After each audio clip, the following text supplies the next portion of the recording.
Jai Hind students, how are you all of you? Once again from this side, I teacher Sound Prajapati welcomes you all intelligent and beautiful students on a very energetic, very enthusiastic platform of learning physics વાલા.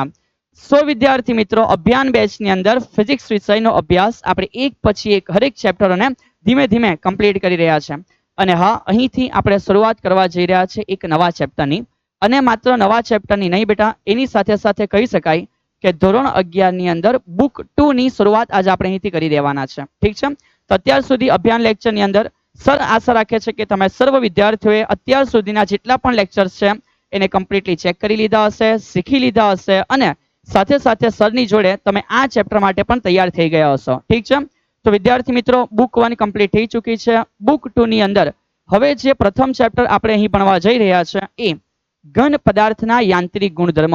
સો સમજો અત્યાર સુધી બેટા જે પણ તમે ચેપ્ટરો study કરી ચૂક્યા છે બુક 1 ની અંદર એમાં કહી શકાય કે ગતિ વિષયક ચર્ચાઓ ઘણી બધી હતી. વેરી ફર્સ્ટ સર સુરેખ પથ પર ગતિ, સમતલમાં ગતિ, એ જ ગતિના નિયમ અને એ ગતિ સાથે સંકળાયેલા કાર્ય, ઉર્જા, પાવર વગેરે વગેરેની ઇન્ફોર્મેશન. ત્યાર પછી વન્સ અગેન બેટા દ્રવ્યમાન કેન્દ્ર શું છે, એના માટે વેગ સદિશ, બળ, વેગમાન વગેરે વગેરે બાબતો શીખ્યા. ત્યાર પછી આપણે કમ્પ્લીટલી ચાક ગતિ, કોણીય ગતિ સાથે સંકળાયેલી હરેક રાશિઓને ભણી લીધી છે અને એટ ધી એન્ડ જે ગુરુત્વાકર્ષણ છે એમાં પણ આપણે સમજ્યો કે હરેક ગ્રહો કઈ રીતે સૂર્યની આસપાસ ફરે છે, ઉપગ્રહો કઈ રીતે ગ્રહોની આસપાસ ફરે છે વગેરે વગેરે કેટલીય ઘટનાનો આપણે અભ્યાસ કરી લીધો અને કહી શકાય કે આ સમગ્ર અભ્યાસની અંદર બેટા હને કહી શકાય કે આ સમગ્ર અભ્યાસની અંદર ગતિ વિષયક ચર્ચાઓને આપણે ક્લિયર કરી છે. સો અહીંથી આપણો જે સ્ટડીનો ફેઝ છે બેટા એ થોડો ચેન્જ થશે. સમજ, આ જે બુક છે એની અંદર ગતિ ભણીશું પણ થોડી અલગ રીતે હશે.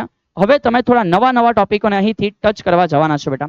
તો સમજ, આ જે બુક નંબર 2 છે એની અંદર અત્યારે જેની શરૂઆત કરીએ છીએ એ ચેપ્ટર છે બેટા ઘન પદાર્થોની સાથે ઘન પદાર્થના યાંત્રિક ગુણધર્મનો અભ્યાસ.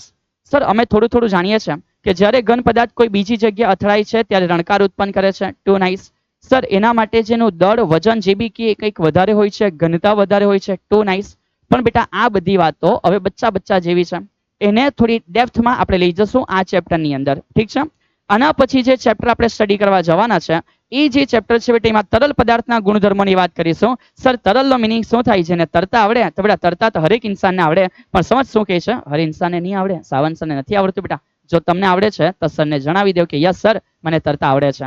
ચલે યાર, તો જો તમને તરતા આવડે છે તો જીવનમાં કોઈ દિવસ મને મળો તો મને પણ શીખવી દેજો કે સર આટલું ઈઝી છે, જેવી રીતે ફિઝિક્સ ઈઝી છે એવી રીતે તરવું પણ બેટા એક ઈઝી વસ્તુ છે, આવું તમે મને શીખવી દેજો. ચલે યાર, તો તરલ પદાર્થ કોને કહેવાય? તો સમજ, જે બી વસ્તુ બેટા વહન પામી શકે, મતલબ કે પ્રવાહી અને વાયુ બેટા. ઠીક છે ને, સીધી ભાષામાં કહીએ તો સર આ તો ધોળાઈ ગયું, તો ધોળાઈ ગયું ઇટ મીન્સ ગુજરાતીમાં બેટા ધોળાઈ ગયું ઇટ મીન્સ બેટા એ ફેલાઈ ગયું, એ વહન પામી ગયું. એ તમામ વસ્તુનો અભ્યાસ આપણે તરલ તરીકે કરીશું. ત્યાર પછી આપણે નેક્સ્ટ અગાડી શીખીશું કે વાયુ સ્વરૂપો સાથેની ચર્ચાઓ કેવી રીતે છે. સાથે સાથે થર્મોડાયનેમિક્સ પણ આપણે શીખવાના છે, તાપમાન સંબંધી ઘણી બધી ચર્ચાઓ બુક્સની અંદર. અને ત્યાર પછી બેટા ઇમ્પોર્ટન્ટ વસ્તુ જે આ બુકમાં એટ ધી એન્ડ આપવામાં આવેલી છે એની ચર્ચાઓ દોલનો અને તરંગોને પણ આપણે સંપૂર્ણપણે કરીશું. ઠીક છે, so be ready for the next another book બેટા, બુક નંબર 2. અને એ બુક નંબર 2 ની અંદર આપણે કહી શકીએ કે પ્રથમ ચેપ્ટર અને સિલેબસ વાઇઝ એ આપણું ચેપ્ટર નંબર 8 છે. સર ચેપ્ટરનું નામ શું છે?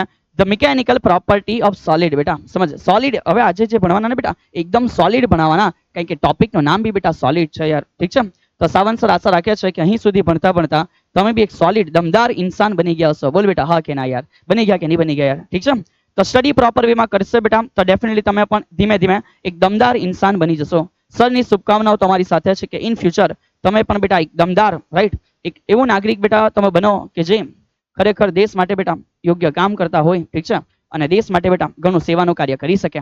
ચલિए યાર, તો હે દમદાર વિદ્યાર્થીઓ, ઠીક છે, સોલિડ સ્ટુડન્ટ્સ યાર. કેવા સ્ટુડન્ટ્સ? સોલિડ સ્ટુડન્ટ્સ યાર. ચલિए, તો આપણે લોકો શરૂઆત કરીશું. આ જે લેક્ચર છે બેટા એમાં આપણે શું સમજવાના છે? ઘન પદાર્થના યાંત્રિક ગુણધર્મ બેટા. ચલિए, તો આના રાસાયણિક ગુણધર્મ પણ આવે છે બેટા, એનો અભ્યાસ તમે કેમિસ્ટ્રીમાં કરતા હશો, ફિઝિક્સમાં યાંત્રિક ગુણધર્મનો અભ્યાસ કરશે. ઠીક છે, ચલિए, તો સર આપણે આ ચેપ્ટરમાં શું શીખવાના છે? અરે બેટા આ લેક્ચર બહુ ઇમ્પોર્ટન્ટ લેક્ચર બનવાનો છે. આ જે લેક્ચર છે એ બહુ જ ઇમ્પોર્ટન્ટ લેક્ચર બનશે. વાય? બીકોઝ આ લેક્ચરમાં આપણે આ ચેપ્ટર સાથે સંકળાયેલી તમામે તમામ થિયરીઓને જોઈ લેવાના છે. હો સર, એક જ લેક્ચરમાં તમામ થિયરી? યસ બેટા, અને આના પછીનો જે લેક્ચર કરીશું એની અંદર ઘણા બધા એમસીક્યુ લેવા પ્રયત્ન કરશું અને સાથે સાથે ઉદાહરણ અને સ્વાધ્યાયના દાખલાઓને પણ સોલ્વ કરવા માટે પ્રયત્ન કરીશું. ઠીક છે? So be ready for all the theory બેટા. ચલિए તૈયાર થઈ જાઓ દરેકે દરેક થિયરી આ ચેપ્ટરમાં જે રહેલી છે એને સમજવા માટે. Recap of the previous lecture બેટા. તો અંતિમ જે લેક્ચર આપણે પૂરો કરેલો હતો સર જસ્ટ એકવાર આઈડિયા આપી દે છે બેટા કે તમારા માટે જે ચેપ્ટર નંબર 7 છે બહુ પ્યારું એનું નામ છે બેટા ગુરુત્વાકર્ષણ. ઠીક છે? આ ગુરુત્વાકર્ષણ સાથે સંકળાયેલી જે બી ચર્ચાઓ છે એના માટે બેટા જે પણ કંઈક ઉદાહરણ અને સ્વાધ્યાયના દાખલાઓ છે અગત્યના એ તમામે તમામની ચર્ચા આપણે એ લેક્ચરમાં કરેલી હતી. જો તમારે બાકી હોય તો સર વિનંતી કરે છે કે સમય સાથે એને પૂરું કરી દેવું યાર. ઠીક છે? ચલે યાર. તો હવે આ જે લેક્ચર છે એમાં એકદમ ફ્રેશ ચર્ચાઓ ચાલશે, નવી બુકની વાત ચાલશે. સો કહી શકાય કે આજથી આ લેક્ચરથી શરૂઆત થઈ જાય છે સર બુક નંબર 2. ઓહો 2 નાઇસ બેટા. ચલિए તો બુક નંબર 2 ની અંદર આજે આપણે ઘન પદાર્થોની વાતો કરીશું. તો સર એમાં આપણે કઈ કઈ ચર્ચાઓ કરવાના છે? વેરી ફર્સ્ટ એક નાનો બેટા તફાવત જે તમને ખબર છે કે કોને આપણે દ્રઢ પદાર્થ કહીએ છીએ, ઠીક છે, અને કોને ઘન પદાર્થ કહીએ છીએ. બે વચ્ચેનો નાનો એક તફાવત જસ્ટ એકવાર રિમાઇન્ડ કરાવીશ અને પછી આગળ વધી જશો. એ થઈ ગયા પછી સમજ બેટા આપણે શું જોવાના છે. મોસ્ટ ઇમ્પોર્ટન્ટ વસ્તુ આ ચેપ્ટરમાં જે છે એ આપણે સમજીશું કે યાર પ્રતિબળ શું છે. મતલબ કે કંઈક નવી વસ્તુ તમે શીખવા જઈ રહ્યા છો અને પ્રતિબળની સાથે સાથે એક જે વસ્તુ છે બેટા એને કહેવાય કે વિકૃતિ શું છે. ઠીક છે? તો પ્રતિબળ અને વિકૃતિ સાથે સંકળાયેલી ચર્ચા આ ચેપ્ટરનો સૌથી ઇમ્પોર્ટન્ટ પાસું છે. અને આ બેનો અભ્યાસ પૂરો થઈ જાય છે એટલે એની સાથે સાથે બેટા એક વ્યક્તિ છે, નામ છે બેટા હુક. ઠીક છે? નામ છે બેટા હુક. તમને એવું થશે કે કાશ इनसे पहले हमारा जन्म हो गया होता तो आज हम भी वैज्ञानिक होते बेटा. समझ? तो હુકજી એક બહુ સિમ્પલ નિયમ આપે છે બેટા. તમને એવું લાગશે કે એ નિયમ તો તમે બી આપી શકો. ઠીક છે? એક અનુભવિક નિયમ છે. સમજશો એ નિયમ શું છે બેટા. અને એ બધી વાતો પતી જાય બેટા ત્યાર પછી આપણે લોકો ચર્ચા કરવાના છે. જે અગત્યની ચર્ચા છે વાય. સર એટલે કેમ ચર્ચા કરવાના? અરે ના બેટા, વાય પછી કોણ? તો કે જી. સર પાર્લેજી? તો કે ના બેટા પાર્લેજી નહીં. તો કે બી ફોર સર બર્લ? તો કે ના બેટા. સમજ? તો વાય, જી અને બી આ લોકોની ચર્ચા આપણે આ સેશનમાં જોવાના છે. નામ બહુ જોરદાર છે, જસ્ટ એકવાર સાંભળી લે. યંગ મોડ્યુલસ, દ્રઢતાંક, the modulus of rigidity and bulk modulus બેટા. ઠીક છે? આ 3 ઇમ્પોર્ટન્ટ અચળાંકો આપણે આ લેક્ચરની અંદર કમ્પ્લીટલી પૂરા કરીશું. અને સાથે સાથે એક ઇમ્પોર્ટન્ટ થિયરી આવે છે જે આલેખ માટેની છે. ઘણા બધા સ્ટુડન્ટ્સને આઈડિયા હશે કે સર ઇમ્પોર્ટન્ટ થિયરી છે અને અમારા માટે શીખવી એ આવશ્યક વસ્તુ છે. થિયરી છે બેટા પ્રતિબળ વિરુદ્ધ વિકૃતિનો આલેખ. એને પણ આપણે આ સેશનમાં કવર કરીશું. ઠીક છે? ચલિए તો આશા રાખું છું કે તમે બેટા તૈયાર થઈ ગયા છો આ લેક્ચરને કમ્પ્લીટલી ચેક કરી લેવા માટે અને સાથે સાથે હરેક થિયરિટિકલ ટોપિકને પૂરા કરવા માટે. ચલિए તો વેરી ફર્સ્ટ વિધાઉટ વેસ્ટિંગ એની ટાઈમ બેટા શક્ય એવો પ્રયત્ન કરીશ કે ઓછામાં ઓછા સમયમાં તમને થિયરી વ્યવસ્થિત રીતે બેટા ડિલિવર કરી શકાય. ઠીક છે? ચલિए તો વેરી ફર્સ્ટ કે સર અહીંયાથી આપણી સાની ચર્ચા કરવાના છે. તો સમજ બેટા તમને લોકોને આઈડિયા છે જ, સરને બી ખબર છે કે ભાઈ સૌથી પહેલા આ એક ટચુકડો ક્વેશ્ચન તમે બોર્ડ ઉપર વાંચી શકો છો કે ભાઈ સવાલ એવો છે. સમજ? દ્રઢ પદાર્થ એટલે શું અને તમારે દ્રઢ પદાર્થ અને ઘન પદાર્થ વચ્ચેનો ભેદ સમજાવવાનો છે. તો યાદ કરશું આ વાત સાવંત સરે તમને આગળ નહીં કરેલી? યાદ કર બેટા. આ વાત તમને બેટા કેટલી આગળ ઓલરેડી કરી દેવામાં આવેલી છે કે માન એક પદાર્થ છે બેટા. ઠીક છે? માન બેટા એક પદાર્થ છે. ઠીક છે? એ જે પદાર્થ છે એ પદાર્થની અંદર માન પિંક કલર કરેલો છે અને સાવંત સર બેટા એક હથોડો લઈને આવે છે અને આ હથોડો કોનો છે? તો કે ભાઈ સાવંત સરને મનપસંદ એવા એક ઇન્સાનનો છે. તમે સમજી ગયા? બોલ બેટા હથોડો કયો છે? તો કે સર આ હથોડો મેજોલિન છે, થોર પાસે તમે લઈ આવેલ, અમને ખબર છે અને બચપનથી આ હથોડો તમારી પાસે છે. હા બેટા જો હોય તો આવજો મારી પાસે. ચાલ સમજ. તો આ થોરનો હથોડો બેટા માન સાવંત સર આ પદાર્થ ઉપર મારે છે પણ એ માર્યા પછી આ પદાર્થને બેટા કઈ થતું નથી. જેને ખબર હશે ને આઈડિયા હશે sir it's next to impossible. તો સમજ મે બી એવું ધારી લે બેટા આવું થયું કે આ પદાર્થમાં બેટા જીરીક બી કોઈ ફેર નથી પડ્યો. ઇટ મીન્સ સર એવું કહી શકે કે આના હરેક કણો વચ્ચેનો જે અંતર છે એ તમે કઈ બી કરી લો ને એ બદલાતું નથી. મતલબ કે થોરનો હથોડો બી બેટા એના ઉપર મારી દીધો ને તો પણ આ અંતર બેટા સ્ટેબલ રહે છે, એમાં કોઈ ચેન્જ નથી આવતો. જો આ પ્રકારે કોઈ પદાર્થ હોય તો આપણે કહી શકશું કે આ દ્રઢ પદાર્થ છે. એટલે સર અમારે એક્ઝામ એવું લખવાનું હે કે કોને દ્રઢ પદાર્થ કહેવાય તો એક પદાર્થ મૂકવાનો, પછી સાવંત સર પાસેથી થોરનો હથોડો લાવવાનો, એ હથોડાને પદાર્થ ઉપર મારવાનો. જો પદાર્થની અંદર કણો વચ્ચેનું અંતર બદલાતું નથી તો અમે એને એવું કહીશું કે દ્રઢ પદાર્થ છે. ના બેટા ખાલી છેલ્લી જ લાઈન બોલી દે કે કણો વચ્ચેનું અંતર બદલાતું નથી તો એવું કહીશું કે આ કયા પ્રકારનો પદાર્થ છે? દ્રઢ પદાર્થ છે. ઠીક છે? ચલો યાર તો તમારા મગજમાં ફિટ થઈ ગયું છે તો એ જ સમજીએ કે સમજ જળ પદાર્થ એટલે શું બેટા? ચલિए બહુ સિમ્પલ વસ્તુ છે. આશા રાખું છું કે માત્ર જોવાની સાથે તમે સમજી જશો અને આવડી પણ જશે. જળ પદાર્થ એટલે એવો સખત ઘન પદાર્થ કે જેનો આકાર અને કદ નિશ્ચિત છે. મતલબ કે કઈ બી કરી લે બેટા, અને એક વાર માર, બે વાર માર, ત્રણ વાર માર, મતલબ કે થોર થાકી જાય ત્યાં સુધી માર, આ ચેન્જ નહીં થશે યાર. એના માટે આકાર અને કદ નિશ્ચિત છે. એ જ રીતે વાત કરી બેટા, જે સરે તમને કીધું એ કે ભાઈ સ્થિર હોય કે ગતિમાં હોય કઈ બી થતું હશે, ઇટ્સ ઓકે, તેના ઘટક કણો વચ્ચેના જે અંતર છે ને બેટા, એ અફર જળવાઈ રહી, ઇન શોર્ટ અચળ, કોન્સ્ટન્ટ રહી બેટા, એ ચેન્જ નહીં થશે. તો એ કયા પ્રકારનો પદાર્થ છે? કહી શકાય કે જળ પદાર્થ છે. બીજી વાત બેટા કે સમજ, આમાં કોઈ ચેન્જ નહીં આવ્યો. જ્યાં ચેન્જ આવી જાય ને એને કહેવાય વિરૂપણ. ગુજરાતીમાં બેટા જ્યાં ચેન્જ આવી જાય એને વિરૂપણ. સર તમે કેવી તમને સમજાવશો? અરે બેટા એમાં શું છે, બહુ સિમ્પલ ઘટના છે. ચલ સમજ, માન કે આ શું છે સર? આ લોખંડ છે. અરે ભાઈ કેવા માટે આ લોખંડ છે, આમાં વિરૂપણ કરાય? તો કે જો ઓલરેડી વિરૂપણ થઈ ગયેલું છે. આ સરનો બોટલ બેટા તમને ગોબાઈ ગયેલો દેખાય ને? હા સર, વિચારો તમારો બોટલ. તો સમજ, આ જે બોટલ છે બેટા એ દબાઈ ગયેલો છે. તો આ જે છે બેટા એમાં કોઈ વાર એવો ફોર્સ જનરેટ થયો કે જેથી એનો શેપ બેટા આકાર બદલાઈ ગયો. તો આને કહેવાય એમાં એક પ્રકારનું વિરૂપણ આવી ગયેલું છે. સમજ, વિરૂપણનો મિનિંગ આઈડિયા આવે છે ને? કોઈક પ્રકારનો બેટા એમાં બદલાવ આવી જશે, તમે કહી શકો કે આને વિરૂપણ થયેલું છે એવું કહી શકાય.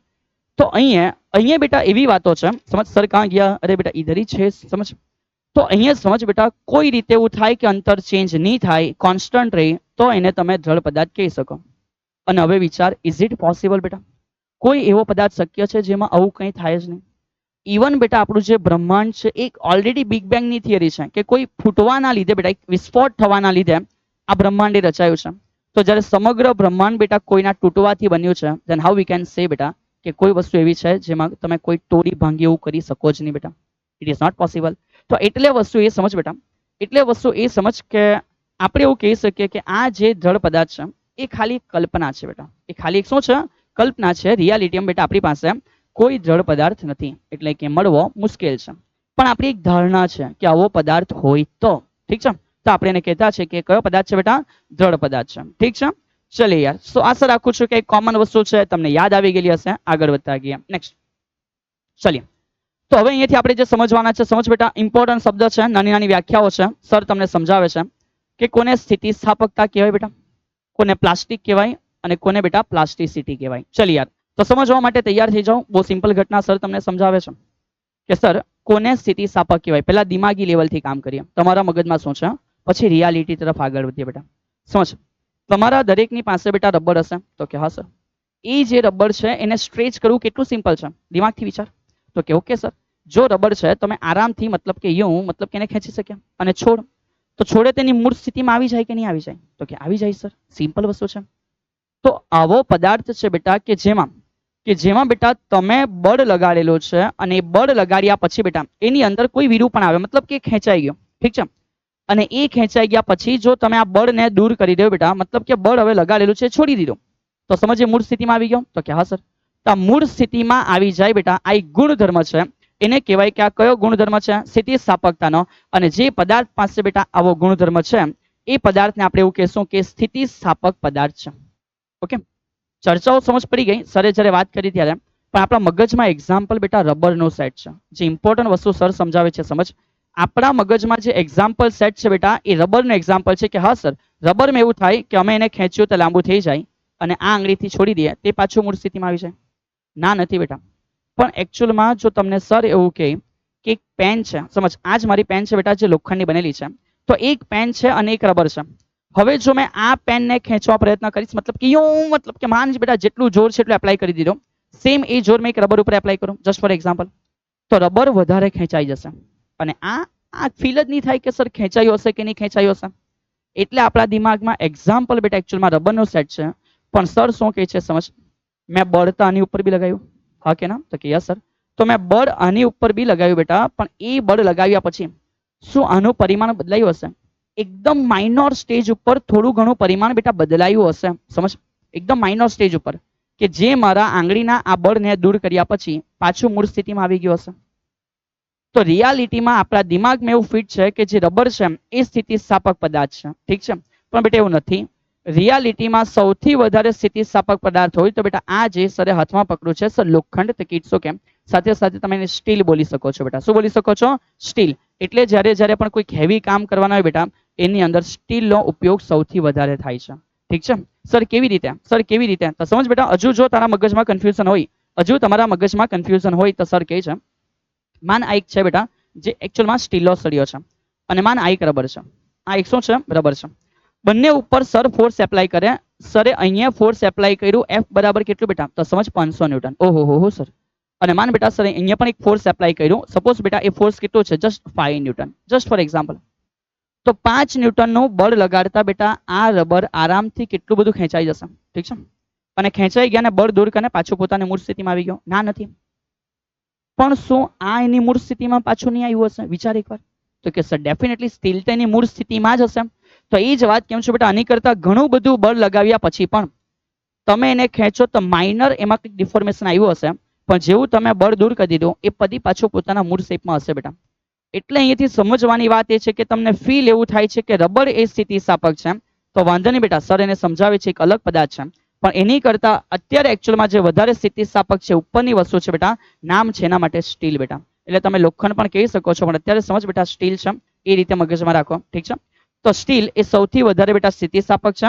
એટલે સમજવા માટે રબર, પણ એનું એક અલગ નામ છે ને ઇલાસ્ટોમર કહેશું, પછીની થિયરીમાં સર કવર કરે છે. સ્ટીલ એ તમારા માટે સૌથી વધારે સ્થિતિસ્થાપક છે. ઠીક છે. તો હવે સમજ બેટા કે કોને સ્થિતિસ્થાપક કહેવાય, તો આપણી પાસે ડેફિનેશન છે કે પદાર્થના જે ગુણધર્મના કારણે કયું બળ બેટા? સર વિરૂપક બળ. બેટા વિરૂપક બળ એટલે કઈ નવું નથી. મેં આ બળ લગાડ્યું અને આમાં કોઈ ચેન્જ આવે, મેં આ બળ લગાડ્યું ને આમાં કોઈ ચેન્જ આવે, તો ઇટ્સ ઓકે. કોમન લેંગ્વેજમાં એવું કહેવાય કે આ બળ એટલે એનું નામ છે કે આ કયું બળ છે બેટા?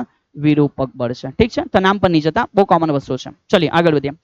તો વિરૂપક બળ દૂર કરતા તે પોતાનો મૂળ આકાર અને પરિમાણ પુનઃ પ્રાપ્ત કરે. ઠીક છે. મૂળ શેપમાં ફરી પાછું આવી જાય.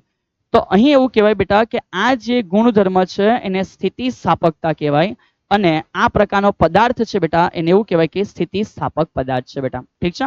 ચલિએ યાર બીજી વસ્તુ સમજીએ. અહીંયાથી આગળ આપણે જે સમજવાનું છે, સમજ બેટા, એક બીજો સવાલ છે જેનું નામ છે બેટા પ્લાસ્ટિક પદાર્થ. ચલિએ અત્યારે જ બેટા આ વિડીયોને સર કહે છે પછી શાંતિથી પોઝ કરજે અને વિચાર છે કે તમારી આસપાસ પ્લાસ્ટિક પદાર્થો કયા છે. ચલ વિડીયો પોઝ કર બેટા. ઠીક છે. વિચાર્યું? વિચાર્યું હોય તો સારી બાબત છે બેટા. તો સમજ તમારી આસપાસ તમે ઘણા બધા પ્લાસ્ટિક પદાર્થોને જોયા હશે, અને સર કે એક્ઝામ્પલ આપો તો તમે ઘણા બધા એક્ઝામ્પલ આપી દેશો કે સર મારા હાથમાં પેન છે પ્લાસ્ટિકની છે, મારી સામે એક ટેબલ છે પ્લાસ્ટિકનું છે, મારા આ જે બુક્સ છે એના નીચે મૂકેલી એક પાટીઓ છે એ પણ પ્લાસ્ટિકનું છે. ઘણા બધા મલ્ટિપલ એક્ઝામ્પલ તમે આપી દેશો. ઠીક છે. ઇવન તમારા ઘરમાં જે સ્વિચ બોર્ડ છે એની સ્વિચ તમે કહી દેશો કે સર એ પ્લાસ્ટિકની છે. આ આપણા દિમાગમાં ફિટ થઈ ગયેલો એક ખેલ છે કે આને એકચ્યુઅલમાં પ્લાસ્ટિક કહી શકાય. પણ સમજ બેટા, પ્લાસ્ટિક નો મિનિંગ એ નથી બેટા. ઠીક છે, કે જે તમે અત્યાર સુધી સમજી ચૂકેલા છો. પ્લાસ્ટિકનો ગુણધર્મ શું છે એટલે સમજ કે માન કદાચ આ એક પેન છે બેટા, આ પેનને જો મેં કોઈ પ્રકારનું બળ લગાડું છું અને બાય ચાન્સ સપોઝ કે આ તૂટી ગયું બેટા, જસ્ટ એક્ઝામ્પલ, આ એક તૂટી ગયું બેટા, અથવા આમાં કોઈ ચેન્જ આવી ગયો, મતલબ કે સમજ આ ગોબાઈ ગયો, સરનો પેલો બોટલ હતો ને એ રીતે. તો માન આના ઉપર બેટા બળ લગાવ્યા પછી જો એ બ્રેક થઈ જાય છે, ઓહો, તો શું મેં એ બળ દૂર કરી દેવા તો પાછું પોતાના મૂળ શેપમાં આવી જશે? Okay, just for example, just for example આ જ બોટલનું એક્ઝામ્પલ લે બેટા. આ બોટલ છે, આ છે ઉપર, મેં કોઈ ફોર્સ લગાડ્યો અને માન બેટા મારા ફોર્સના લીધે આ મેં બોટલને તોડી નાખી બેટા. ઓહો હો, વાહ ભાઈ વાહ. તો સમજ ફિઝિક્સના નિયમ સાઈડ ઉપર સાવંત સરે બોલ આ જે બોટલ છે બેટા એને બળ લગાડીને યું તોડી નાખી, તૂટી ગઈ. સમજ તૂટી ગઈ. આ મારું ફોર્સ હવે દૂર થઈ જાય તો શું આ ફરી પાછું જોડાઈ જાય? સર એવું નહીં થાય. તો બસ સમજ આને કહેવાય વિરૂપણ આવી ગયું. અને આ પ્રકારની જે ઘટના અનુભવે બેટા એ તમામ પદાર્થોને એવું કહેવાય કે પ્લાસ્ટિક પદાર્થ છે. સમજ બેટા, આ તમામ પદાર્થોને એવું કહેવાય કે પ્લાસ્ટિક પદાર્થ છે. સર તો તમારા ઘરે જે દરવાજો છે લાકડાનો છે એ તૂટી જાય તો શું લાકડાને પ્લાસ્ટિક કેમ? બેટા એ જ વાત સર સમજાવે છે કે આ ગુણધર્મ છે એ ધરાવતા પદાર્થોને પ્લાસ્ટિક પદાર્થ કહેવાય. તો મગજમાં જે ફિટ થઈ ગયેલું છે કે આ બધી વસ્તુઓ પ્લાસ્ટિક છે, એવું નથી બેટા. હરેક વસ્તુ જે તૂટી રહી છે બેટા, હરેક વસ્તુ જે તૂટી રહી છે તમે કહી શકો કે આ પ્લાસ્ટિક છે, અને આ ગુણધર્મને બોલાય બેટા પ્લાસ્ટિસિટી. ઠીક છે. થોડું સાંભળીને કદાચ ઓકવર્ડ લાગ્યું હશે, ઇટ્સ ઓકે. અમે બી અભ્યાસ કરતા હતા, અમને બી આવું જ ફીલ થયું કે ભાઈ આ શું છે યાર. તો સમજ એ જ વાત સાચી છે. જ્યાં જ્યાં પણ ડિફોર્મેશન આવી શકે છે, જે વસ્તુ તૂટી શકે છે એ વસ્તુને આપણે એવું કહી શકીએ કે આ પ્લાસ્ટિક પદાર્થ છે બેટા, અને આ ગુણધર્મને એવું કહેવાય કે પ્લાસ્ટિસિટી છે. ચેક કર, એનસીઆરટી એવું કહે છે. સમજ શું કહે છે સર?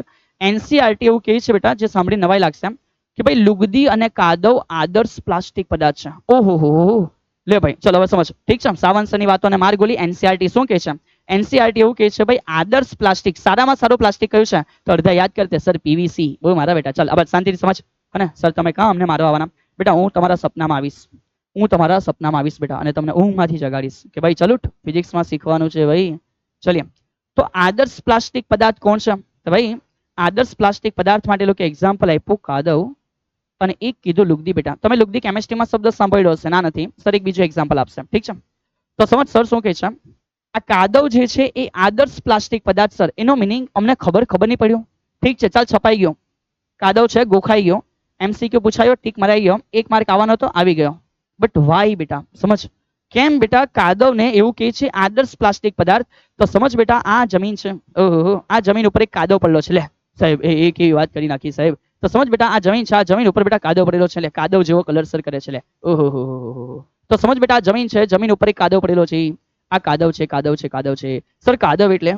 તો સમજ બેટા કાદવ એટલે શું છે? તો એક સિમ્પલ વસ્તુ સમજ. એક માટી છે. માટીનું સંયોજન છે જે પાણી સાથે ભીંજાયા પછી સુકાઈ ગયું છે. ઓહ સાહેબ કાદવની વ્યાખ્યા. તો સમજ બેટા કાદવની વ્યાખ્યા સમજ યાર કે માટી છે. માટીનું સંયોજન મતલબ કે મિશ્ર માટી છે એવું સમજ અથવા એક જથ્થો છે જે પાણી છે. પાણી આવ્યું છે અને પાણી પછી શોષાઈ ગયું છે મતલબ કે સુકાઈ ગયું છે. તો ત્યાર પછી જે બન્યો બેટા એને તમે કહેશો કે આ શું છે? કે કાદવ છે. સમજ. તો કાદવ છે બેટા. હવે સર જો કદાચ હવે સર જો બેટા સમજ આના ઉપર કોઈ બળ લગાડે એકદમ માઇનોર બળ કયું? તો માન બેટા સાવન સર જેવો એકદમ નાનો ઇન્સાન ખાલી ફૂંક મારે. સીટી નહીં મારવાની નહીં આજુબાજુ વાળા આવીને મારશે. ફૂંક માર મતલબ કેમ હે નહીં તો મોકા જશે એમ કે સીટી મારશે બેટા. જો કે મને મારતા નથી આવડતી અલગ વસ્તુ છે બેટા. હે આમ ઇન્સાન બેટા સમજ. તો અહીંયા સમજ ફૂંક મારીએ. હા હા હા તો ફૂંક મારવાથી શું આ કણો બેટા અહીંયાથી એમ છૂટા પડે ને દૂર જાય ને? હા સાહેબ જાય જાય જોયેલું છે મેં. સમજ. તો આરામથી આ માટીના કણોને તમે બેટા માત્ર ફૂંક મારો ને આટલા નાના બળમાં બી તૂટી ગયું. સમજ તૂટી ગયું મતલબ કે છૂટું પડી ગયું બેટા. આ જ વસ્તુ છે જ્યારે બળ સાથે બેટા કોઈ વસ્તુ તૂટી જાય છે એમાં ડિફોર્મેશન આવી જાય છે વિરૂપણ આવી જાય છે એને કહેવાય પ્લાસ્ટિક પદાર્થ.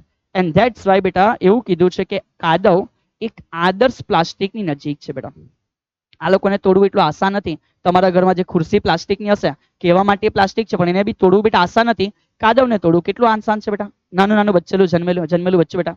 આશા રાખું છું કે તમે બી જન્મ હશો તો કાદવમાં થોડું થોડું રહીમાં હશો બેટા. હને કેટલું મસ્ત બેટા એ મતલબ કે ચુરાઈ જાય. તો સમજ.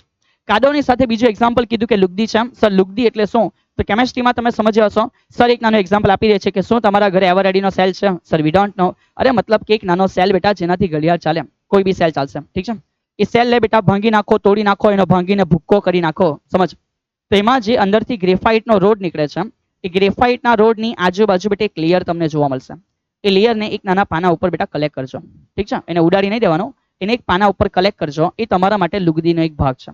હવે એના ઉપર બેટા એકદમ લાઇટ ખાલી નાની બી ફૂંક મારશે ને સમજ એ આખું વેર વિખેર થઈ જશે બેટા. અને એ જે છે બેટા એ લુગદીનો પ્રકાર છે. સમજાય છે કેમ? ઠીક છે. તો કીધી છે વાતો ઘરે પ્રેક્ટિકલી ફીલ કરવી ના કરવી બેટા એ અલગ વસ્તુ છે. આશા રાખું છું કે સમજ પડી ગયેલી હશે. ચલીએ. તો સ્થિતિસ્થાપક જે બળ દૂર કર્યા પછી પોતાના મૂળ શેપમાં પાછું આવી જાય. પ્લાસ્ટિક પદાર્થ જે મૂળ શેપમાં પાછું આવતું નથી. અને પ્લાસ્ટિસિટી આવા ગુણધર્મને એવું કહેવાય કે આ પ્લાસ્ટિસિટી છે બેટા. ઠીક છે. પણ આની સાથે સાથે તમને સર એક શબ્દ યાદ કરાવી દે છે. સમજ બેટા એક અગત્યનો શબ્દ છે. એનું નામ શું છે? નામ છે બેટા એને એવું કહેવાય કે પુનઃ સ્થાપક બળ. ઓહો ये क्या लिख दिया? તો સમજ બેટા એને એવું કહેવાય કે આ શું છે? પુનઃ સ્થાપક બળ. તો સર કોને પુનઃ સ્થાપક બળ કહેવાય? સર જસ્ટ એકવાર પેલા ફીલ કરાવી દે. સમજ બેટા ફીલ કર કે એક સ્પ્રિંગ છે. તો કે હા સર આ સ્પ્રિંગ છે. માન બેટા તમે કદાચ આ સ્પ્રિંગને ખેંચો છો. ચલી આ તરફ તમે સ્પ્રિંગને ખેંચી તો એ ખેંચવાના કારણે આ જે સ્પ્રિંગ છે બેટા શું થઈ ગઈ? તો કે લાંબી થઈ ગઈ. ચલીએ કોઈ નાની થઈ ગઈ. તો તમે જ્યારે આ સ્પ્રિંગને બેટા કોઈ જગ્યાએથી ખેંચી રહ્યા છો ઠીક છે અને ખેંચી રહ્યા છો ત્યારે તમે આ તરફ બેટા બળ લગાડો છો. શું એક બળ તમને ફીલ થાય છે અંદરની તરફ લાગતું હોય એવું? રાઈટ એક એવું બળ ફીલ થયું હશે જે અંદરની તરફ લાગે છે એવું લાગે. તો બસ એ જ વસ્તુ સમજ. જે બળ તમે લગાડો છો એની વિરુદ્ધમાં એક બળ લાગે બેટા જે એને મૂળ સ્થિતિ બેટા જે એને મૂળ સ્થિતિમાં લઈ જવા શું કરે? પ્રયત્ન કરે. તો જે બળ બેટા એને મૂળ સ્થિતિમાં લઈ જવા માટે પ્રયત્ન કરે છે એ જે બળ છે બેટા મતલબ કે આ તરફ અંદર એને આપણે એવું કહેશું કે આ કયું બળ છે? પુનઃ સ્થાપક બળ છે બેટા. સમજ સર શું કહે છે? તમે જ્યારે કોઈ પદાર્થ ઉપર બળ લગાડો, સો જસ્ટ ફોર એક્ઝામ્પલ, સમજ બેટા આ એક પદાર્થ છે, તો કે સર કોઈ ના નથી, મેં આના ઉપર એક બળ લગાડું છું નીચેની તરફ, મતલબ કે મેં પ્રયત્ન કરું છું કે આ દબાઈ જાય બેટા, તો આ છે બેટા મારા દ્વારા લાગેલું બળ અથવા લગાડેલું બળ. સમજ, તો એ લગાડેલા બળની વિરુદ્ધમાં બેટા અહીંયાથી એ પદાર્થ મારા ઉપર એક બળ લગાડતો એવું ફીલ કરી શકાય અથવા સમજ એવું હશે બેટા. તો આ જે છે એને એવું કહેવાય કે આ પુનઃ સ્થાપક બળ છે, જે બેટા એને એની મૂળ સ્થિતિમાં લઈ જવા પ્રયત્ન કરે છે. ઠીક છે, તો બધા ધ્યાન રાખજો, ગોખવાની વસ્તુ નથી, સમજવાની વસ્તુ છે કે સર કોને પુનઃ સ્થાપક બળ કહેવાય. સમજ સ્પ્રિંગને યું ખેંચી, સ્પ્રિંગ મને યું અંદર લઈ જાય, આને કહેવાય પુનઃ સ્થાપક બળ. કોઈ પદાર્થને મેં દબામ છું, તે ભલે દબાતો હોય ફીલ કર, પણ એ દબાયા પછી બેટા પોતે બહાર આવવા પ્રયત્ન કરે, તો આ છે પુનઃ સ્થાપક બળ. તો સિમ્પલ વસ્તુ સમજ, સિમ્પલ વસ્તુ સમજ છે કે જે તરફ બેટા બળ લાગે, જે તરફ બળ લાગે એની કરતા બેટા વિરુદ્ધ પુનઃ સ્થાપક કેવું છે બેટા, બળની વિરુદ્ધ, બળની વિરુદ્ધમાં બેટા ઉદ્ભવે. કયા બળની, તો કે લગાડેલા. સમજ બેટા, લગાડેલા બળની વિરુદ્ધમાં ઉદ્ભવે બેટા, ને એના જેટલું જ હશે, જેટલું બળ લગાડો ને એટલું જ બેટા પુનઃ સ્થાપક બળ બી ઉદ્ભવતું હોય છે. આશા રાખું છું કે આ શબ્દ તમને આરામથી સમજ પડી ગયો હશે બેટા. ચલીએ તો ધીમે ધીમે અહીંયાથી આગળ વધતા ગયા કે સર હવે શું છે, આ એક એવો પોર્શન છે જે બેટા મે બી એલિમિનેટ કર્યો છે પણ બચ્ચા જેવો છે, સમજી લે. એક નાનું મોડલ છે જેને એવું કહેવાય કે ઘન પદાર્થો માટે બેટા સમજાવો સ્પ્રિંગ બોલ મોડલ. ઓહો, કયું મોડલ, સ્પ્રિંગ બોલ મોડલ. તો આ બેટા એક ઇમેજિનરી વસ્તુ છે, આ જે બી છે એક ઇમેજિનરી વસ્તુ છે કે સમજ બેટા એક ઘન પદાર્થ છે જેના માટે એક ક્યુબિક ક્લોઝ પેકિંગ, આવું બધું તમે સમજ્યા હશો, અલગ અલગ બેટા અણુઓની રચનાઓ. તો સમજ આ પ્રકારે હરેક નાના નાના અંદર અણુ પરમાણુ બેટા એકદમ જ વ્યવસ્થિત રીતે બધા ગોઠવાયેલા છે ઘન પદાર્થની અંદર.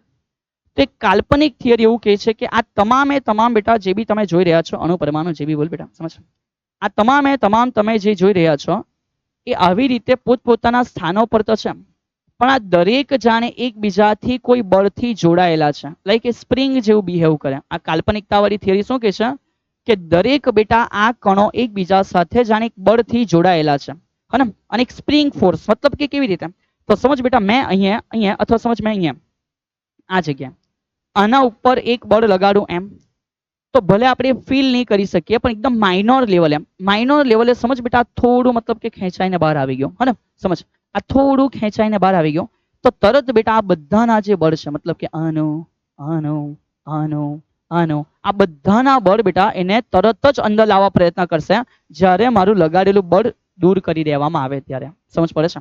તો બસ આ એક મોડલ છે, કાલ્પનિકતાવાળી વસ્તુ છે, જે એવું કહેવા માંગે કે જ્યારે તમે કોઈ જગ્યાએ બળ લગાડો અને એને બહાર ખેંચો છો, તો આ બળ જાણે બેટા એને અંદર ખેંચી જશે. ઠીક, અને એનું જ વિરોધી બી કે સમજ મેં અંદર દબાવવા ટ્રાય કર્યો તો એ જ બધા બળ એને પાછો બહાર એટલે એની મૂળ જગ્યાએ લઈ આવશે. ઠીક છે, તો આવી કાલ્પનિકતા ભરેલી વાતો હતી બેટા ઘન પદાર્થ વિશે, જેને એવું કહેવાય છે કે આ સ્પ્રિંગ બોલ મોડલ છે. જો કે ઇટ્સ ઓકે, હવે એને મારી દીધી છે ગોલી, તો મારો બેટા સાઈડ ઉપર, પણ સમજી લેવું કે બસ આવી એક કાલ્પનિકતા હતી, એને એવું કહેવાય કે કોણ છે, સ્પ્રિંગ બોલ મોડલ છે. ઠીક છે, ચલીએ આગળ વધીએ. આના પછીનો ટોપિક શું છે સમજ બેટા.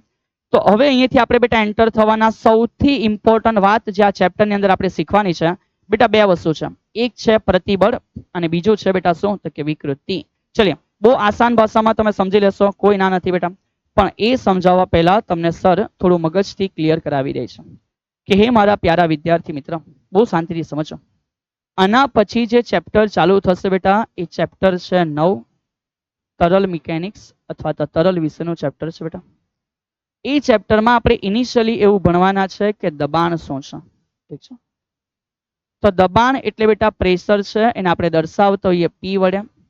એનું એક સામાન્ય સમીકરણ છે કે એકમ ક્ષેત્રફળ પર લાગતું બળ. સર પહેલેથી જ તમને ક્લિયર કરી દે છે એટલે કન્ફ્યુઝન નહીં થાય બેટા. તો દબાણ જે ભણીશું એ દબાણ P નું એક સમીકરણ છે બેટા કે F/A, એકમ ક્ષેત્રફળ પર લાગતું બળ. યાદ કર, સર બહુ આગળથી તમને સમજાવતા આવ્યા છે કે બળ એટલે પા અને મા બેટા, એમાં પા પર આવી ગયા આપણે. મા તો આપણે ભણી લીધું ને, ન્યૂટનની ગતિનો બીજો નિયમ F = mm. તો એવી રીતે બેટા F = બેટા અહીંયા PA લખી શકાય અને ત્યાંથી P = F/A છે, એવું સમજ. આ દબાણ માટે સર કહે છે કે શું આનો એકમ જો તમને પૂછવામાં આવે તો આવડે, તો કે સર કેમ નહીં આવડે. બળનો એકમ ન્યૂટન છે, ક્ષેત્રફળનો એકમ મીટર સ્ક્વેર છે. ટુ નાઇસ બેટા.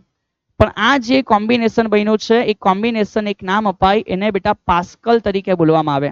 સો PA નો મિનિંગ સમજો બેટા, PA એટલે પાસ્કલ છે. ઠીક છે, જે SI એકમ છે દબાણ માટેનો.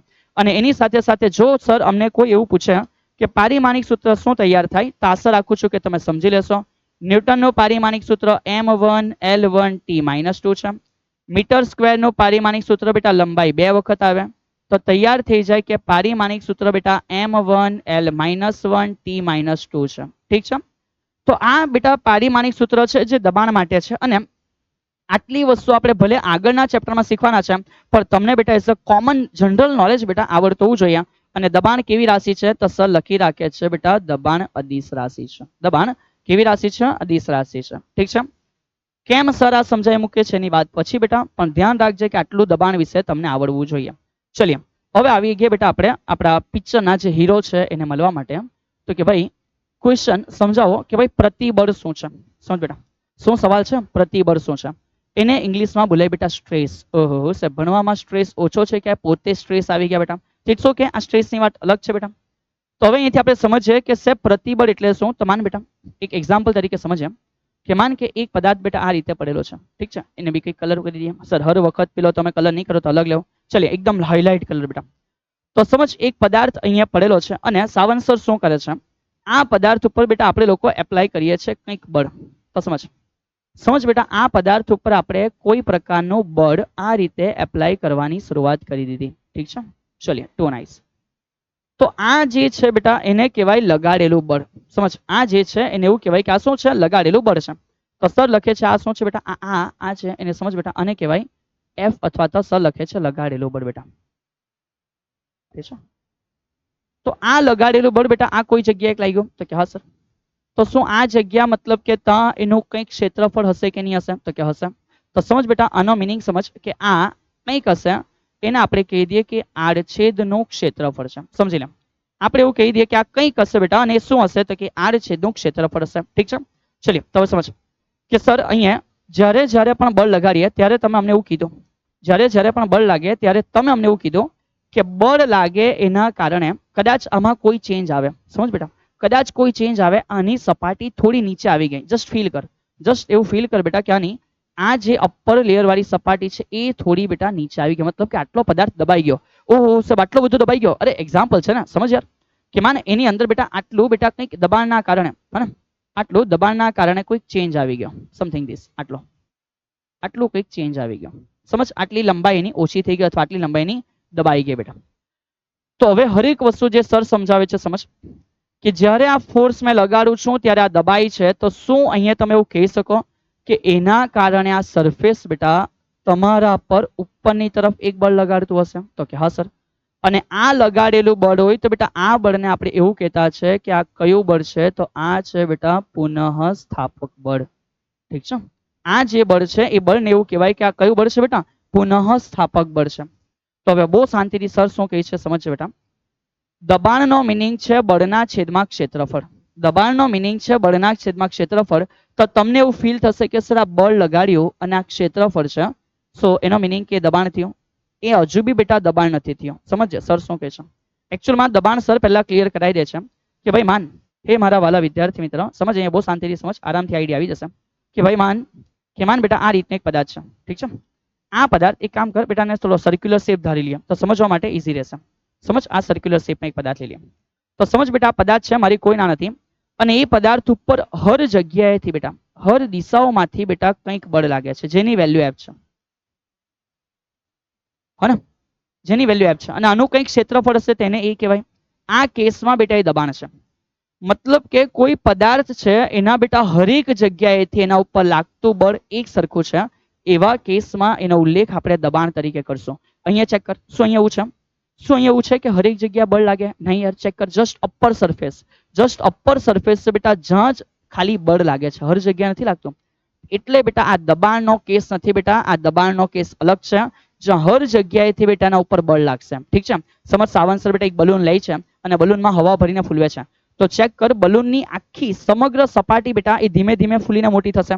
Just example. સમજ સર શું કહે છે? મતલબ કે સમજ કે આ બલૂન છે બેટા, બલૂન છે બેટા. સમજ આ બલૂન ને સર હવા ભરીને ફૂલે છે તો બેટા ચેક કર મોટો થયો. હા કે ના? તો કે હા સર આ મોટો થયો. તો અહીંયા જે એકચ્યુઅલમાં હવા એ લગાડેલું બળ હશે એ હરેક સપાટીના હરેક જગ્યા હશે. તો કે હા સર.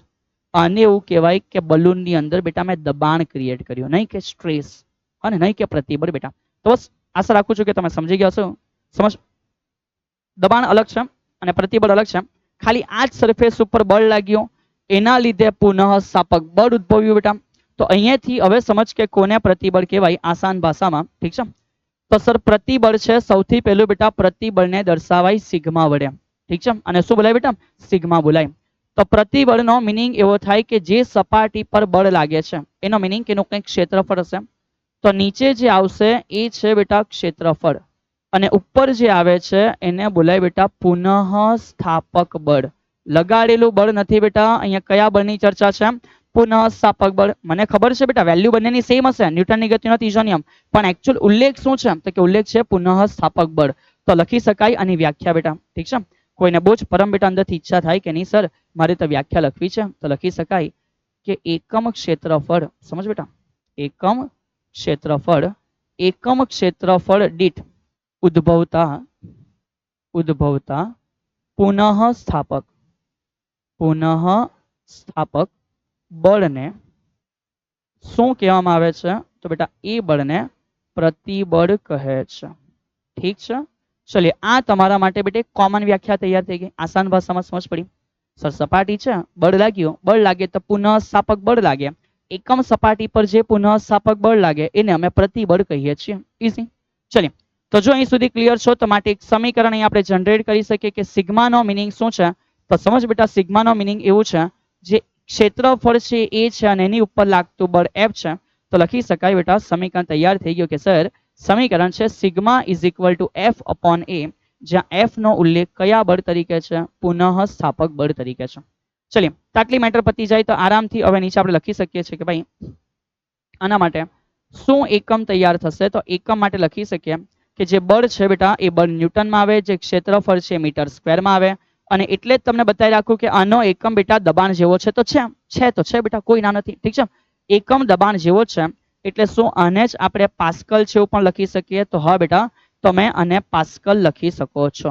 ઠીક છે. આના પણ સીજીએસ એકમ તૈયાર થાય, પણ વાંધો નહીં, એને શાંતિથી આ ચેપ્ટરમાં આપણે બેટા ધીમે ધીમે શીખીશું. અત્યારે એનું ટેન્શન નહીં લેવું યાર. એકમ તૈયાર થઈ જાય તો સર એના માટે બની શકે પારિમાણિક સૂત્ર. શું બની શકે? પારિમાણિક સૂત્ર. તો સેમ બેટા એકમ સેમ, પારિમાણિક સૂત્ર પણ સેમ. તો લખી શકાય કે m1 l-1 t-2 બેટા. ઠીક છે. આ તૈયાર થઈ ગયું એના માટે પારિમાણિક સૂત્ર બેટા. તો આશા રાખું છું કે તમે આ વસ્તુને બેટા આરામથી સમજી લીધું હશે. બોલો હા કે ના? ચલિए તો પ્રતિબળ સમજી લીધું બેટા? ના નથી, પણ સમજ એ જ પ્રતિબળ સમજતી વખતે આ પ્રતિબળ ખાલી આપણે આટલી સિમ્પલ રીતે શીખીને પૂરું નથી કરી દેવાના, એ ત્રણ અલગ અલગ ભાગોમાં સમજવાના છે. તો પ્રતિબળના બેટા ત્રણ અલગ અલગ ભાગો સમજવાના છે. સર ધીમે ધીમે આઈડિયા આપે છે. અહીંયા સુધી તમને ક્લિયર છે? તો સર આશા રાખે છે કે આના પછી એકાદ એમસીક્યુ બેટા તમે આરામથી કરી શકશો. ચલિए તો આ એમસીક્યુ તમારા માટે હોમવર્ક છે બેટા. તમે આજના આ વિડીયોની કોમેન્ટ નંબર 1 કહી શકો છો. ચલિए તો જે બી બેટા તમને ખબર પડે છે એ આન્સર બેટા તમે જણાવી શકો છો કમેન્ટની અંદર યાર. ઠીક છે. ચલિए તો જે લાગે છે કે સર પ્રતિબળનું પરિમાણ ખાલી જગ્યા છે પારિમાણિક સૂત્ર, તો તમે જણાવી શકો છો. હોપ સો સિમ્પલ છે હે ને? હા સાહેબ સિમ્પલ છે. ચલિए ટુ નાઇસ, આગળ વધે. તો હવે અહીંથી સમજ બેટા આપણે થોડી નવી વાતો કરવાના છે. સર તમને આઈડિયા આપે છે કે હવે શું છે. તો હવે અહીંથી સમજ આપણે જે આ પ્રતિબળ શીખ્યા એના અલગ અલગ પ્રકારોમાં આપણે શીખવાના છે. તો આ પ્રતિબળ પદાર્થની અંદર જે પ્રતિબળ છે એની ચર્ચા ત્રણ અલગ અલગ રીતે થશે. વેરી ફર્સ્ટ બેટા સમજ સર શું કહે છે? તો જે પહેલું પ્રતિબળ છે એને એવું બોલી શકાય કે પ્રતાન પ્રતિબળ બેટા. સમજ પહેલા પ્રતિબળને કહેવાય કે શું છે? પ્રતાન પ્રતિબળ છે. ઠીક છે. અને આ પ્રતાન પ્રતિબળને પણ બેટા આપણે બે રીતે શીખવાના છે, એટલે એના બે સબ ટાઈપ આપણે પાડી શકશું, નંબર 1 અને નંબર 2. એમાં જે પહેલું હશે એને બોલશું આપણે તણાવ પ્રતિબળ. ઠીક છે. તો કે સર એટલે શું સમજીએ બેટા ધીમે ધીમે, કોઈ ના નથી. તો એક છે બેટા તણાવ પ્રતિબળ અને જે બીજું છે એને બોલાય બેટા દાબીય પ્રતિબળ. ચલિए આના પછી જે નંબર 2 બીજો ટાઈપ છે સમજ બેટા. તો બીજા ટાઈપમાં આપણે જોવાના છે કે નંબર 2 શું છે. તો પ્રતાન પ્રતિબળ પછી સમજવાના છે, એને આપણે કહેશું બેટા આકાર પ્રતિબળ. ઠીક છે. શું કહેવાશે? આકાર પ્રતિબળ. અને આના સિવાય નંબર 3 સમજવાના છે, એને આપણે નામ આપીશું કે શું છે તો કે એ છે બેટા કદ પ્રતિબળ. ચલિए તો સમજ સર શું કહે છે. હવે મેં જ્યારે બેટા કોઈ પદાર્થ ઉપર બળ લગામ, જસ્ટ ફોર એક્ઝામ્પલ મેં કોઈ પદાર્થ ઉપર બળ લગામ તો કઈ કઈ कंडीशन થઈ શકે. પહેલું જ્યારે मैं बल लगाम ત્યારે એવું થઈ શકે બેટા, समझ आ पेन છે मतलब कि यूं यहाँ पे मतलब कि फोर्स लगा दिया तो समझ जा रहे हैं, फोर्स लगाई दे हम तो થઈ શકે बेटा, ये मतलब कि छोटी हो जाए, समझ बेटा, कैसी हो जाए, छोटी हो जाए। सर मैं काफी लंबी लंबी हूँ, या मैं काफी लंबा लंबा हूँ, कुछ ऐसा करो कि मैं छोटा हो जाऊं, आपके सिर पे एक हथौड़ा रख दो बेटा, आप छोटे हो जाओगे। समझ है ને, એવો ખેલ નથી પણ સમજ બેટા, આના ઉપર કંઈક બળ લગાડ્યું, નાની લેન્થ નાની થઈ ગઈ, અધરવાઇઝ આના ઉપર કંઈક બળ લગાડ્યું બેટા, આની લેન્થ મોટી થઈ ગઈ। તો જો લંબાઈમાં ચેન્જીસ થતો હોય ને, તો એ પ્રકારના પ્રતિબળને કહેશું આપણે પ્રતાન પ્રતિબળ બેટા। એટલે આશા રાખું છું કે તમને સમજ પડી ગઈ હશે કે સર આ પ્રતિબળનો મિનિંગ નામ પરથી જ ખબર પડી જશે। પ્રતાનમાં જે ચેન્જ થશે બેટા, એ લેન્થ માટે ચેન્જ, કોના માટે ચેન્જ, લેન્થ માટે બેટા ચેન્જ થશે। અને સમજ તણાવ એટલે શું, તણાવ એટલે ખેંચવું બેટા, એટલે એમાં તણાવ ઉત્પન્ન થયો હશે તો અહીંયા એવું કહી શકાય કે એલ જે છે બેટા એ વધે, તો તમે એવા કેસમાં તણાવ પ્રતિબળ બોલશો। અને એવું પણ થઈ શકે કે બેટા જે લંબાઈ છે એમાં ઘટાડો થઈ રહ્યો હોય તો તમે એને એવું કહેશો કે કયું પ્રતિબળ છે, તો કે બેટા તણાવ પ્રતિબળ નથી, દાબીય પ્રતિબળ છે। લંબાઈ વધે તો નામ તણાવ, અને લંબાઈ ઘટે તો નામ બેટા દાબીય। ઠીક છે, મતલબ કે લંબાઈ ઓછી થઈ ગઈ, દબાઈ ગયો, એ રીતે સમજ। કોઈ વાર એવું થઈ શકે કે લંબાઈ નથી બદલાઈ બેટા, પણ કોઈ વખત એવું થાય કે કદ બદલાઈ ગયો। સર કેવી રીતે, તો સપોઝ સમજ યું બેટા સરનો રૂમાલ છે, તો કે હા હવે સર આ રૂમાલ છે બેટા, એના ઉપર એક ફોર્સ એપ્લાય કરી, ઓહો સર સમજ ફોર્સ એપ્લાય થઈ ગયો, તો કે હા સર ફોર્સ એપ્લાય થઈ ગયો। તો શું મેં એકચ્યુઅલમાં આનું જે સમગ્ર કદ હતું બેટા એને એકદમ નાનું કરી દીધું, બોલ હા કે બોલા બેટા, સર તમારો રૂમાલ બિચારો, અરે માન બેટા સર રૂમાલ લઈને તમને બેટા આવી તો હું ચપ્પટ કરી નાખું તો બેટા, હે માર્ક્સ ઓછા આવે બેટા, સિલેક્શન નહીં થયું, અને માન બેટા સાવન સર તમારું આવું કરે તો, હે ગભરાય નહીં કર, સમજવાની વાત છે, કોમન વસ્તુ છે। આ કદ વધારે છે, મતલબ કે એને યું ક્રશ કરી દીધું, તો આનું શું થયું, કદ બેટા ફેરફાર થઈ ગયો। અધરવાઇઝ સમજ બેટા આ જે છે એને મેં ફોર્સ કરીને એટલે કે હું ઓપન કરી દેમ, તેનો કદ શું થયો, તો કે સર વધી ગયો।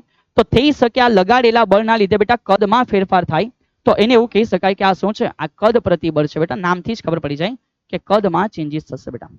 અને એ રીતે સમજ કે નથી લંબાઈ બદલાતી, નથી વધતી, નથી ઘટતી, કે નથી બેટા એના કદમાં કોઈ પ્રકારનો ચેન્જીસ આવતો, થઈ શકે બેટા એનો શેપ જ બદલાઈ જાય, હે સર કેવી રીતે, તો માન બેટા તમે આમ ઉભા રહેલા છે, પપ્પા તમારા ઘરમાં નજીક આવ્યા, પપ્પાને ખબર પડે કે વિદ્યાર્થી બરાબર તૈયારી નથી કરેલો, અને પપ્પા તમારા ઉપર બેટા યું એક ફોર્સ લગાવે, અને સમજ બેટા આ ગાલ જે પહેલા એકદમ મસ્ત એમ સાઇન સાઇન કરતો હોય એ અચાનક બેટા ટામેટા જેવો લાલ મોટો મોટો થઈ જાય, અને એને કહેવાય આકાર પ્રતિબળ બેટા, આકાર ચેન્જ થઈ ગયો, સમજ કયો ચેન્જ થઈ ગયો, આકાર ચેન્જ થઈ ગયો। તો સમજ બેટા આકાર પ્રતિબળ મતલબ કે જ્યારે બળ લાગે, જ્યારે બળ લાગે ત્યારે બીજી બધી વાતો સેમ છે પણ આકાર બદલાઈ જાય, તો એને એવું કહેશું કે કયા પ્રકારનું પ્રતિબળ છે બેટા, આકાર પ્રતિબળ છે। ઠીક છે, ચલો તો આશા રાખું છું કે આટલી વસ્તુ તમે આરામથી સમજી લીધી હશે।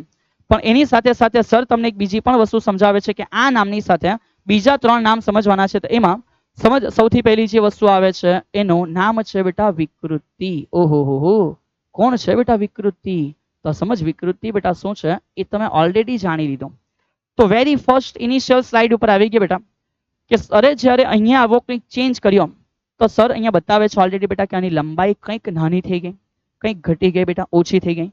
તો શું લંબાઈમાં કંઈક ફેરફાર થયો કે નહીં થયો, સર થયો સર, એ જ વાત સર કરે છે અહીંયા સમજ કે જો મેં બેટા પ્રતાન પ્રતિબળની વાત કરું તો લંબાઈ વધે કે ઘટે, ઇન શોર્ટ લંબાઈમાં ફેરફાર થયો, આકારમાં ફેરફાર થયો, કદમાં ફેરફાર થયો, તો જે ફેરફાર છે ને બેટા એને કહેવાય વિકૃતિ, સ્ટ્રેન। ઠીક છે, વિકૃતિ એટલે બેટા સ્ટ્રેન છે, પણ એકચ્યુઅલમાં વિકૃતિને કોમન મિનિંગ સમજ બેટા કે કોઈ પ્રકારનો ફેરફાર થાય છે।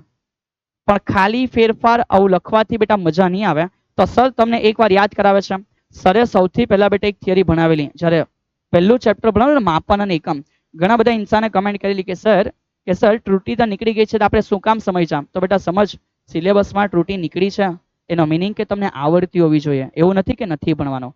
તો સૌથી પહેલા બેટા આપણે જે ત્રુટિ શીખેલા ને એમાં હતું સૌથી પહેલા બેટા નિરપેક્ષ ત્રુટિ। તો નિરપેક્ષ ત્રુટિનો મિનિંગ બેટા ફેરફાર, સમજ અંતરમાં કંઈક ફેરફાર થઈ ગયો હોય તો।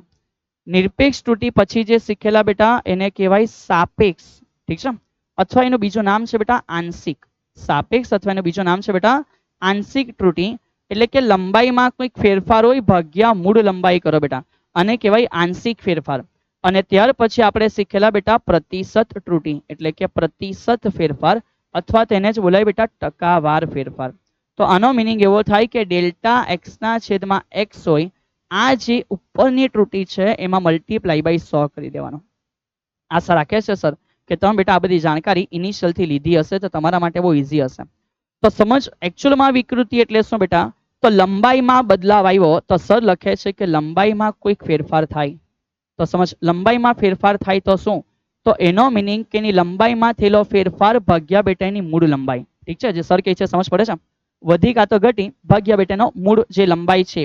એવી રીતે કદાચ કદમાં ફેરફાર થાય તો કદનો ફેરફાર ભાગ્યા બેટા મૂળ કદ, એટલે કે આ થયો બેટા કદમાં ફેરફાર. ઠીક છે, તો એકચ્યુઅલમાં આને કહેવાય બેટા વિકૃતિ છે.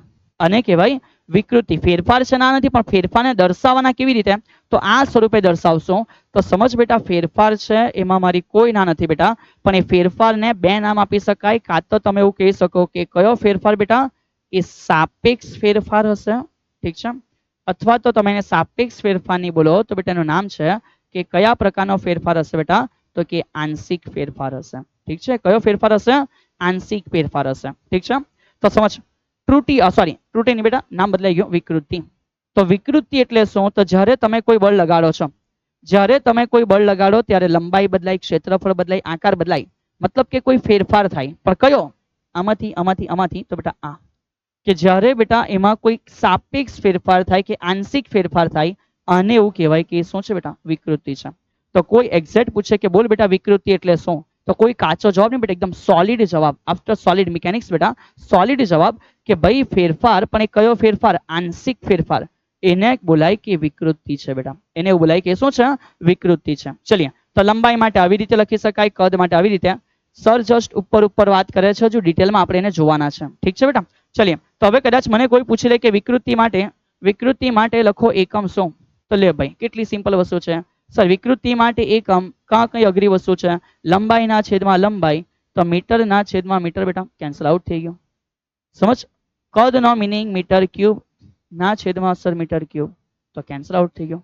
આનો મિનિંગ તમને સમજ પડી ગયો બેટા કે એકચ્યુઅલમાં એ પોતે એકમ રહિત છે. સમજ, જે વિકૃતિ છે બેટા એ કેવી છે, એકમ રહિત છે. અને તેથી કદાચ તમને કોઈ પૂછી લે કે એના માટે પારિમાણિક સૂત્ર શું તૈયાર થશે, તો સર જેનો એકમ નથી એનો પારિમાણિક સૂત્ર છે m0 l0 t0. અને એટલે જ બેટા અહીંયા સાથે સાથે એ પણ સમજી લે કે વિકૃતિ પણ કયા પ્રકારની રાશિ છે, તો બેટા વિકૃતિ એ કેવી રાશિ છે, અદિશ રાશિ છે. ઠીક છે, ચલિए હા કે નામ. તો કોમન રીતે બેટા તમે આરામથી આ પણ સમજી લીધો. તો સાથે સાથે એ સમજ બેટા કે જ્યારે જ્યારે પ્રતિબળ આવશે તો પ્રતિબળની સાથે સાથે બીજું એક સાથે આવી જશે બેટા, નામ છે વિકૃતિ. નામ શું છે, વિકૃતિ છે. તો હર વખતની જેમ બેટા આપણે આમાં ભેગું આમાં જ સાથે જ ભણી લેશો કે પ્રતિબળની સાથે બીજું જે સમજવાના છે, પ્રતિબળની સાથે જે બીજું સમજવાના છે બેટા એ છે વિકૃતિ. શું સમજવાના છે, વિકૃતિ બેટા. ચલો કામ કરીને થોડું અલગ રીતે દર્શાવીએ. તો સર લખે છે પ્રતિબળની સાથે આપણે બીજું જે સમજવાના છે એ છે વિકૃતિ બેટા. આ વિકૃતિને દર્શાવવાનો સિમ્બોલ છે એપ્સિલોન. શું બોલાય સર, ઈ. બહુ મારા બેટા સમજ, ઈ ઈ નહીં બેટા, ઈ નહીં. શું બોલે, એપ્સિલોન. બોલ એકવાર, બોલ બેટા એકવાર બોલ, એપ્સિલોન. ઠીક છે, હર વખત બોલવું જ્યારે જ્યારે લખો ત્યારે બેટા, કારણ કે આ સિમ્બોલ ધોરણ 12 માં બેટા પહેલા ચેપ્ટરથી શરૂઆત થઈ જશે. ઠીક છે, શૂન્યાવકાશની પરમિટિવિટી એપ્સિલોન નોટ બેટા તમારા માટે પધારી જશે. તો વિકૃતિને બેટા એપ્સિલોન બોલાય. હવે સમજ કે વેરી ફર્સ્ટ કે જ્યારે બેટા પ્રતિબળ કયું છે, પ્રતાન.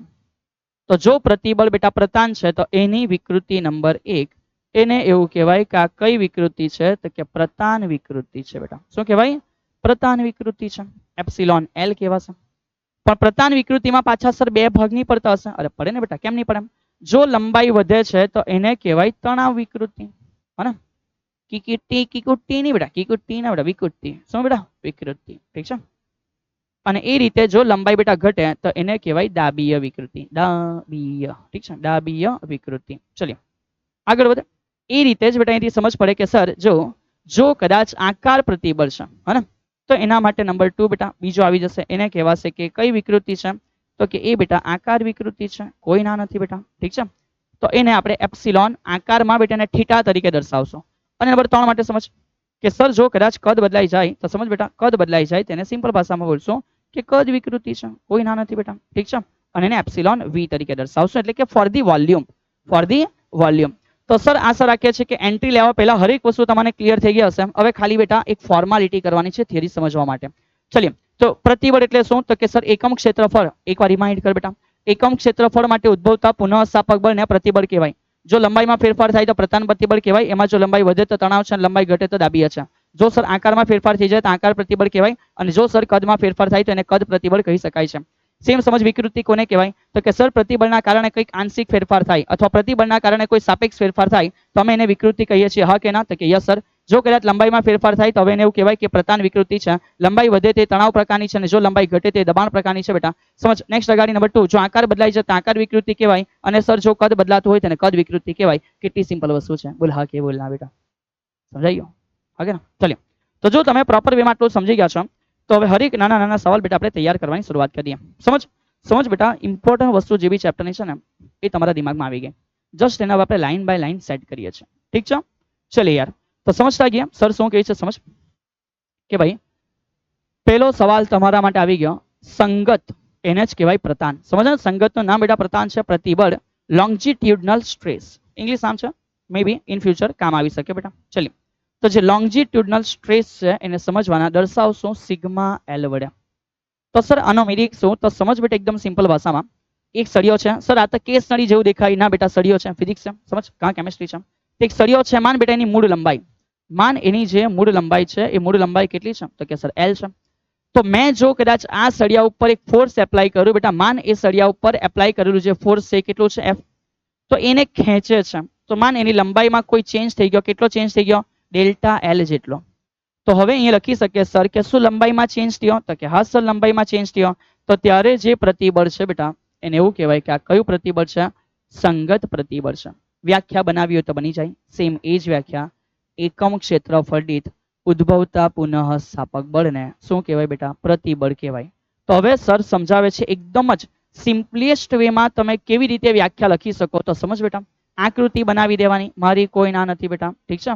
સર આકૃતિ બનાવવાની ના નથી પાડતા, આકૃતિ બનાવવાની. સર આ બાજુ આ જે છે તે એ બેટા સર પછી સમજાવે છે અને અત્યારે સાઈડ ઉપર રાખ. इसको रखो अभी साइड पे बेटा. ઠીક છે? ચલો અહીંયા સમજ કે જો કદાચ તમને પૂછે વ્યાખ્યા તો કેવી રીતે? જ્યારે વિરૂપક બળ, કયું બળ બેટા? જ્યારે વિરૂપક બળ ના કારણે વિરૂપક બળ ના કારણે લંબાઈમાં, કા બેટા? લંબાઈમાં ફેરફાર થાય. ઠીક છે? ફેરફાર થાય ત્યારે એકમ ક્ષેત્રફળ, ત્યારે એકમ ક્ષેત્રફળ દીઠ જે ઉદ્ભવતું બેટા કોણ હશે? એકમ ક્ષેત્રફળ દીઠ ઉદ્ભવતા પુનઃ સ્થાપક બળને શું બોલવામાં આવશે બેટા? તો કે નંબર 1 લંબાઈમાં ફેરફાર થયો ને. ઠીક છે?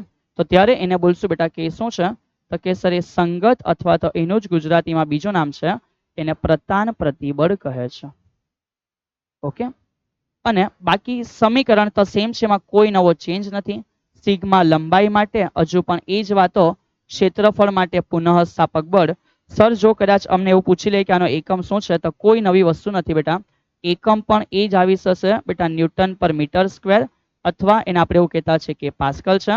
અને તમને કોઈ પૂછે કે એનું પારિમાણિક સૂત્ર શું છે તો સમજ બેટા પારિમાણિક સૂત્ર m1 l-1 t-2 છે. દબાણ જેવું છે. થઈ ગયું? તો કદાચ 2 માર્કમાં પૂછે તો ઇટ્સ ઓકે બેટા, એક ફિગર બનાવો. ફિગર બનાવ્યા પછી આ રીતે સમજાવી દેવું અને આને એવું કહેવાય બેટા કે આ સંગત અથવા તો પ્રતાન પ્રતિબળ છે. સર આ શું છે? તો સર એકવાર સમજાવે છે કે આ જગ્યાએ તમે જે જોતા છો બેટા ફિગર એ, આ તમને દબાણ શું છે સમજાવી રહ્યું છે. સર એટલે તો સમજ બેટા સંપૂર્ણ સરફેસ છે. તો કે હા. તો એ જે સંપૂર્ણ સરફેસ છે બેટા, એ સંપૂર્ણ સરફેસની ઉપર જે બળ લાગે છે હરેક જગ્યાએ બેટા તમે જોઈ શકો છો. મતલબ કે હર જગ્યાએ લાગી રહ્યું છે સર. હા, એટલે આ જે છે બેટા એ દબાણનો કેસ છે. પણ અહીંયા આવી છે બેટા, અહીંયા જે તમે પદાર્થ જોતા છો ચેક કર, હા, તો એ પદાર્થ ઉપર માત્ર એક જ સરફેસ ઉપર બળ લાગે છે. તો આ જે એકચ્યુઅલમાં કેસ છે એ તમને પ્રતિબળ સમજાવતો કેસ છે. એટલે સર અહીંયા તમને જે તફાવત છે ને બેટા દબાણ અને પ્રતિબળ વચ્ચે, એ નાની એક આકૃતિમાં દર્શાવી દીધો છે, જે ઓલરેડી સર તમને સમજાવી ચૂક્યા છે. કે કોઈ પૂછે કે દબાણ અને પ્રતિબળ શું સમાન સમાન છે તો ના બેટા, આ કેવું છે? અલગ અલગ છે. આ કેવું છે? અલગ અલગ છે. ઠીક છે? ચલીએ આગળ વધીએ. સર આના પછીનો ક્વેશ્ચન શું છે? તો સમજ બેટા આના પછીનો ક્વેશ્ચન બી એ છે કે તમે જેવી રીતે સમજી લીધું, કે પ્રતિબળ શું છે, એવી રીતે વિકૃતિ શું છે. ચલીએ તો અહીંયાથી વન્સ અગેન બેટા સમજવાના વિકૃતિ શું છે. ચલીએ. વિકૃતિ પ્રતાન છે બેટા અથવા તો એને કેવું કે સંગત છે. ચલીએ તો સમજ પ્રતિબળ, કયું બળ બેટા? પ્રતિબળ. પ્રતિબળના કારણે લંબાઈમાં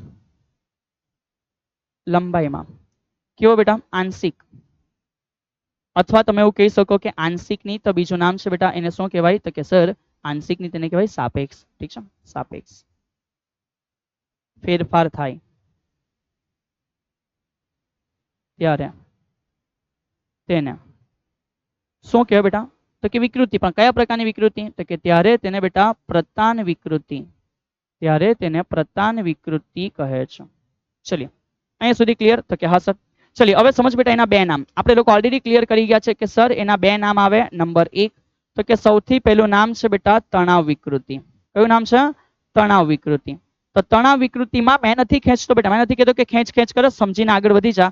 બોલ લંબાઈ વધે કે ઘટે? સર ખેંચું મતલબ સમજ બેટા એ લંબાઈ હતી મૂળ લંબાઈ છે તો કે હા સર. હવે તમે બેટા મૂળ લંબાઈ પર બળ લગાડીને ખેંચ્યું બેટા એફ, તો તણાવ આપે મતલબ કે ખેંચે બેટા તો લંબાઈ વધે. તો ચેક કર ડેલ્ટા એલ જેટલી લંબાઈ શું થઈ વધે, આને કહેવાય બેટા તણાવ વિકૃતિ. ઠીક છે, તો સિમ્પલ સમજ તણાવ વિકૃતિનો મિનિંગ બેટા એટલું થશે કે અહીંયા જે કેસ થાય એમાં લંબાઈ શું થાય તો કે વધે.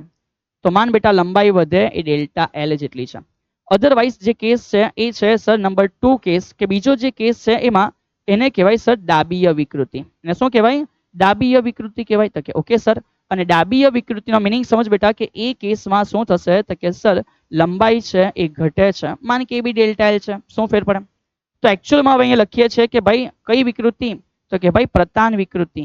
સમજ, પ્રતાન વિકૃતિ અથવા તો ડાબીય સોરી સંગત તમે જે પણ કહેવાય ના નથી. વિકૃતિને એપ્સિલોન તરીકે દર્શાવાય. એપ્સિલોન લંબાઈ માટે છે, પ્રતાન સંગત છે બેટા તેને એલ તરીકે. કયો ફેરફાર સાપેક્ષ અથવા આંશિક, એનો મિનિંગ કે ફેરફારના છેદમાં મૂળ મૂલ્ય બેટા આ ઇક્વેશન કોઈ વ્યક્તિ બેટા ભૂલે નહીં. ઠીક છે, એપ્સિલોન એલ નો મિનિંગ શું થાય તો કે સર લંબાઈનો ફેરફાર છેદમાં શું છે મૂળ મૂલ્ય છે યાર. ઠીક છે, એટલે અહીંયાથી જો કદાચ હવે એ કોઈ મને પૂછે કે સર આના માટે શું તૈયાર થાય એકમ, તો આપણે તૈયાર છે બેટા કે આ જે છે એ કેવું છે તો કે સર એકમ રહિત છે. ઠીક છે, અને એકમ રહિતની સાથે સાથે ખબર પડે કે સર માટે આનું જે પારિમાણિક સૂત્ર છે એ કેટલી સિમ્પલ વસ્તુ છે, m0 l0 t0. બોલ હા કે બોલ ના? બોલ હા કે ના બેટા? ઠીક છે, તો જે રીતે બેટા તમે જોઈ શકો કે અહીંયા f ખેંચવાથી વધેલું છે તો f દબાવવાથી બેટા લંબાઈ ઘટી ગયેલી છે. ઇટ્સ ઓકે, જો લંબાઈ ઘટી જાય તેને ડાબીય વિકૃતિ કહેવાય. કેટલી સિમ્પલ વસ્તુ છે, બોલ હા કે ના? બહુ ઇઝી ચેપ્ટર છે બેટા, હા ને? આરામથી બેટા 2 hours આના ઉપર કરશો ને આફ્ટર લેક્ચર તો બેટા કમ્પ્લીટલી આખું ચેપ્ટર બેટા દિમાગમાં છપાઈ જશે. ઠીક છે, સો આશા રાખું છું કે જ્યારે જ્યારે આવા ચેપ્ટર હોય, જે નાના નાના ચેપ્ટર છે એને ક્વિક ઉતાવળ રાખીને બેટા પૂરા કરી દો તો કોન્ફિડન્સ લેવલ બિલ્ટઅપ થશે. મતલબ કે યાર સોચ, એક દિવસ કદાચ સ્ટડી કરવા બેઠા અને સ્ટડી કરીને બેટા તમે જ્યારે લેક્ચર્સ પૂરા કર્યા, એક આ લેક્ચર્સ જેમાં થિયરી છે અને એક એ લેક્ચર્સ જેમાં બધા દાખલા આવશે, તો એ લેક્ચર્સ બેટા એક દિવસમાં કમ્પ્લીટ થઈ ગયા અને તમે એ જ દિવસે બેટા 3 to 4 hour એ ચેપ્ટરને બેટા કમ્પ્લીટ સ્ટડી માટે આપી દો છો. અને માન એક જ દિવસે એક આખું ચેપ્ટર પતી જાય તો ચેક કર લેવલ ઓફ કોન્ફિડન્સ શું હશે, કેવી મજા આવશે બેટા ઇનર સાઇડ થી કે યાર વાહ યાર મજા આવી ગઈ, એક જ દિવસમાં આખું ચેપ્ટર મતલબ કે A to Z કમ્પ્લીટ યાર, હે ને? તો સમજ જ્યારે જ્યારે મોકો મળે ખુદને બેટા ઇનર સાઇડ થી મોટિવેટ કરવાનો, ખુદને અંદરથી બેટા કોન્ફિડન્ટ કરવાનો, તો ત્યારે થોડું બેટા એવું દિમાગ લગાવો, થોડી એવી મહેનત વધાર અને એક જ દિવસમાં એને પૂરું કરવા પ્રયત્ન કરી દે યાર. ઠીક છે, ચલિए આગળ વધીએ. સર હવે શું છે તો તમે લોકો નંબર 1 વસ્તુ સમજી ગયા કે પ્રતાન શું છે. ઠીક છે, હવે સમજ બેટા આપણે નંબર 2 સમજવાના. નંબર 2 નું એક નામ તમારી સામે આવે છે. એકચ્યુઅલમાં એને સ્પર્શીય પણ કહી શકાય, સ્પર્શકની દિશામાં, અથવા તો બીજું નામ છે એને કીધું આકાર પ્રતિબળ. ઠીક છે, અને જ્યારે જ્યારે બેટા પ્રતિબળ આકાર હોય તો એના માટે એક વિકૃતિ આવશે, તો એને આપણે એવું કહેતા છે કે કઈ વિકૃતિ છે બેટા? આકાર વિકૃતિ. તો હવે આપણે સમજવાના સ્પર્શકને બેટા ઇંગ્લિશમાં ટેન્જન્ટ કહેવાય, એટલે એ થયું ટેન્જેન્શિયલ, અથવા તો આકાર છે એમાં જે ઉદ્ભવશે બેટા એને આપણે કહેવાના છે શિયરિંગ. શું? પ્રતિબળ એટલે કે સ્ટ્રેસ. અને એમાં ઉદ્ભવતી ત્રુટી આકાર વિકૃતિ બેટા તો એ છે શિયરિંગ, અને વિકૃતિને બેટા હે સ્ટ્રેન બોલાય છે. શું બોલાય છે? સ્ટ્રેન. તો સ્ટ્રેસ એન્ડ સ્ટ્રેન બેટા એ તમામ વિદ્યાર્થીઓ માટે અગત્યનું છે જે અહીંયાથી એન્જિનિયરિંગ ફિલ્ડમાં બેટા આગળ વધતા. ઘણી બધી જગ્યાએ બેટા તમે આ શબ્દનો ઘણો બધો ઉપયોગ ત્યારે જોશો પણ અને એને બહુ ડિટેલમાં સમજશો પણ. ચલિए તો હવે અહીંયા કેટલી સિમ્પલ વસ્તુ છે બેટા, કોને આકાર પ્રતિબળ કહેવાય? પહેલું તો તમારા દિમાગમાં ક્લિયર થયું, સરસ સમજાવી દીધું. આકાર ચેન્જ થશે તો તે પ્રતિબળને બેટા આપણે શું કહેવાના તો કે સર આકાર પ્રતિબળ કહેવાના. અને બીજી વસ્તુ સમજ, આકાર ચેન્જ તો થયો કોઈ ના નથી, પણ આકાર ચેન્જ થવાના લીધે કોઈ ડિફોર્મેશન આવી ગયું, કોઈ વિકૃતિ આવી ગઈ તો બોલાશે આકાર વિકૃતિ. સિમ્પલ સમજ બેટા એક નળાકાર છે તો કે હા સર એની લંબાઈ L છે અને આટલો પોર્શન એનું કદ છે. હવે જો બેટા આપણે કદાચ સ્પર્શકની દિશામાં બળ લગાડી, એટલે માન બેટા તમે એક બળ આ બાજુ લગાડ્યો, ઠીક છે, અને બીજું બળ સેમ એ રીતે ઓપોઝિટ વેમાં છે, આ રીતે. સર એટલે કઈ રીતે? તો સર કહી શકે શું તમારી પાસે કોઈ બુક છે અત્યારે? એ બુક હોય ને બેટા એને હાથમાં પકડજે એમ. એ બુકને હાથમાં પકડ્યા પછી આ જે નીચેનો હાથ છે ને આ સાઈડ આવે અને ઉપરના હાથને પેલે બાજુ જવા દે. તો તમે આરામથી ચેક કરી શકશો બેટા બુક જે આ રીતે છે ને એમાં એક રીતનો કંઈક ચેન્જ આવી જશે, એંગલ, ચેન્જ ઓફ એંગલ થશે બેટા. એક નાનો એંગલ બેટા ચેન્જ થઈ જશે. ચેક કર. આ સરફેસ પહેલા સ્ટ્રેટ હતી, તો કે હા સર. હવે જ્યારે બુક્સને બેટા તમે આ રીતે એક બળ લગાડ્યું તો શું એ બુક ક્રોસ થઈ ગયું? ફીલ થયું? ફીલ થયું? બુક ક્રોસ થઈ ગઈ બેટા. ચેક કર હાથમાં બુક તો હશે ને આસપાસ કોઈ ને કોઈ બેટા. તે બુકને હાથમાં એકવાર પકડ અને એકવાર ફીલ કર, મતલબ કે નજરની સામે એમ સેટ કર અને પછી બેટા બુકને એમ કર તો એક નાનો ચેન્જ દેખાશે. નથી અહીંયા કોઈ વાસ્તવિક લંબાઈ બેટા તમારી ચોપડીની બદલાયેલી કે નથી બેટા આ ચોપડીનો કોઈ કદ એ રિયાલિટીમાં બદલાયેલું બેટા. શું બદલાયું? શેપ ચેન્જ થયો બેટા. શું ચેન્જ થયો? શેપ ચેન્જ થયો. તો ત્યારે જે પ્રતિબળ છે બેટા એને એવું કહેવાય કે આકાર પ્રતિબળ છે, અથવા તો એને નવું નામ સ્પર્શીય પ્રતિબળ આપી શકો. તો સર લખે છે કે ભાઈ કોને સ્પર્શીય પ્રતિબળ કહેવાય એના માટે વ્યાખ્યા બેટા. ચલો તો સર કહી શકે કે જ્યારે પ્રતિબળ સમજ અથવા તો લગાડેલા બળ, સર લખે છે કે લગાડેલા બળ ના કારણે, લગાડેલા બળના કારણે જો આકારમાં ફેરફાર થાય, આકારમાં શું થાય બેટા? ફેરફાર થાય, ઠીક છે. ત્યારે ફરી પાછું વ્યાખ્યાત એક ને એક બેટા ખાલી કન્ડિશન લખી દેવાની. ત્યારે એકમ ક્ષેત્રફળ, ત્યારે એકમ ક્ષેત્રફળ દીઠ જે ઉદ્ભવતા કયું બળને બેટા? તો કે સર પુનઃ સ્થાપક બળ. આ પુનઃ સ્થાપક બળને આપણે શું કહેતા છે? તો કે સર એને કહેતા છે પ્રતિબળ. પણ હવે કયું પ્રતિબળ? તો કે એને કહેવાય આકાર પ્રતિબળ, ઠીક છે. કહે સો કેસ એ છે બેટા. અને સર અહીંયાથી કહી શકે કે ધેટ્સ વાય સિગ્મા શેપમાં છે ને થીટા કહેશું બેટા. તેનો મિનિંગ એવો થયો કે એફ ના છેદમાં શું થઈ જશે? તો કે એ. સો કેસ એ છે.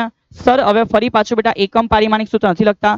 સર તમારા માટે એટલું છોડી દે છે કે ભાઈ આટલું લખાઈ ગયા પછી ડેફિનેટલી આના માટે શું એકમ છે? તો કે સેમ સર ન્યૂટન પર મીટર સ્ક્વેર. પારિમાણિક સૂત્ર સર સમજ પડી ગયું? 0 0 0. તો કે ના ભાઈ m1 l-1 t-2. ચલિए જો અહીંયા સુધી ક્લિયર છો તો આગળની વાત કરીએ. સર આના લીધે અમને ખબર પડે કે એનો આકાર બદલાયો. તે વિકૃતિને આપણે એવું કહીએ કે આકાર વિકૃતિ બેટા. શું કહેવાય ને?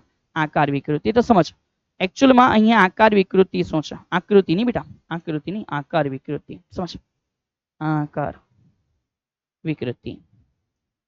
તો એકચ્યુઅલમાં આકાર વિકૃતિ અહીંયા શું છે કેવી રીતે ખબર પડે? તો સર અહીંયા કહે છે એકચ્યુઅલમાં મૂળ લેન્થ L છે. સમજો એ મૂળ લેન્થ L છે એનો આ જે સેક્શન છે એ થોડો પેલી બાજુ ક્રોસ થઈ ગયો. તો કે હા સર અહીંયાથી આ બળો એમ લાગે તો આ થોડું પેલી બાજુ ખેંચાઈ ગયો. તો શું આટલો ચેન્જ આવ્યો કે નહીં આવ્યો? તો કે આવ્યો સર. આ ચેન્જ આવ્યો એને આપણે બેટા દર્શાવી શકીએ થીટાના સ્વરૂપ દ્વારા. તો સમજ બેટા સર શું કહે છે? જો સર અહીંયા થીટાનો ઉપયોગ કરે tan થીટા તરીકે તો સમજ પડે સર tan થીટા માટે આ થઈ ગઈ પાસેની બાજુ, આ થઈ ગઈ સામેની બાજુ ને આ બની ગયો કર્ણ. સર લખે છે આ બાજુ એ બની ગઈ બેટાની કઈ બાજુ? તો કે સર એના માટે પાસેની બાજુ. આ બની ગઈ કઈ બાજુ? સામેની બાજુ. અને આ જે છે બેટા એ બની ગયું તો કે શું બની ગયું? કર્ણ. તો સર લખી શકીએ કે માટે આકાર વિકૃતિ જે છે બેટા એને એપ્સિલોન થીટા તરીકે દર્શાવાય, આકારમાં ચેન્જ. તો એ જે છે એ tan થીટા દ્વારા આપણને મળે અને tan થીટા છે નિયરલી ઇક્વલ ટુ બેટા થીટા હશે. But what ever epsilon theta tan theta પરથી આપણને મળે બેટા સામેની બાજુ કઈ છે? તો કે સર ડેલ્ટા x છે. તો સામેની બાજુ ના છેદમાં પાસેની બાજુ જે મૂળ લંબાઈ બેટા L છે. અને which is again important equation. Which is again important equation બેટા. આ આવી ગયું તમારું વિકૃતિ માટે, સોરી પ્રતિબળ માટે, અને આ આવી ગયું બેટા તમારું વિકૃતિ માટે. ઠીક છે. તો આશા રાખું છું કે હર વસ્તુ બેટા પ્રોપર વેમાં તમે સમજતા હશો. ચલિए એકવાર અહીંયા સુધી જો ક્લિયર સમજી ગયા છો દેન જસ્ટ બેટા મને એકવાર આઈડિયા આપી દો કે હા સર અમને સમજ પડ્યું છે. ચલો બેટા એકવાર અહીંયા સુધી પ્રોપર સમજ પડી ગઈ છે દેન જસ્ટ મને એકવાર જણાવી દો કે યસ સર અમને પ્રોપર સમજ પડી છે. આ ઇક્વેશન બેટા નોટની અંદર એક બે વખત લખવા ટ્રાય કર. ચલો આરામથી લખ. બહુ સિમ્પલ વસ્તુ છે, સમજાઈ જાય એવું છે યાર. ઠીક છે ને?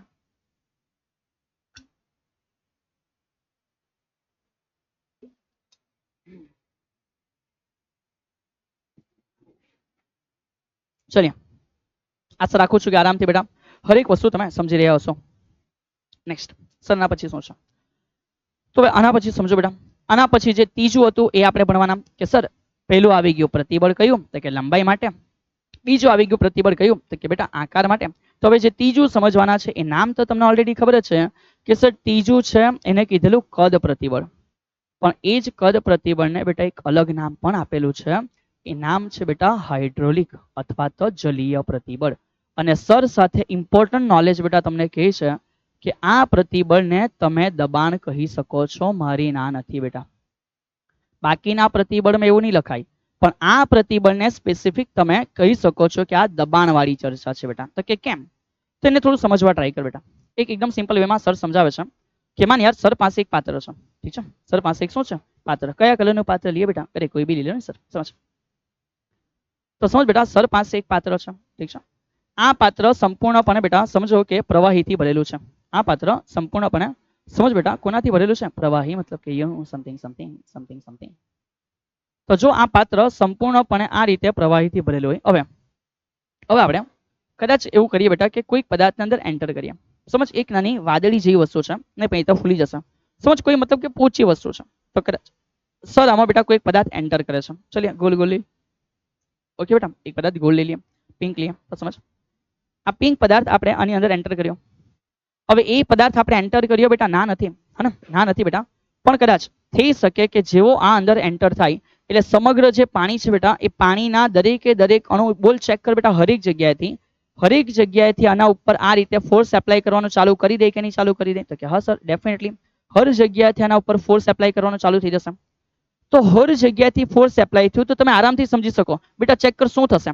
શું થશે તો કે સર આ આખું સંકુચિત થઈ જશે, મતલબ કે એનું કદ ઘટી જશે બેટા. એનું કદ શું થશે? ઘટી જશે.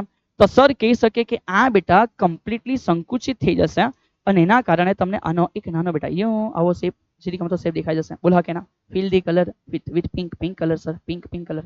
તો સમજ એકચ્યુઅલમાં સરે શું સમજાવ્યું સમજ પડી?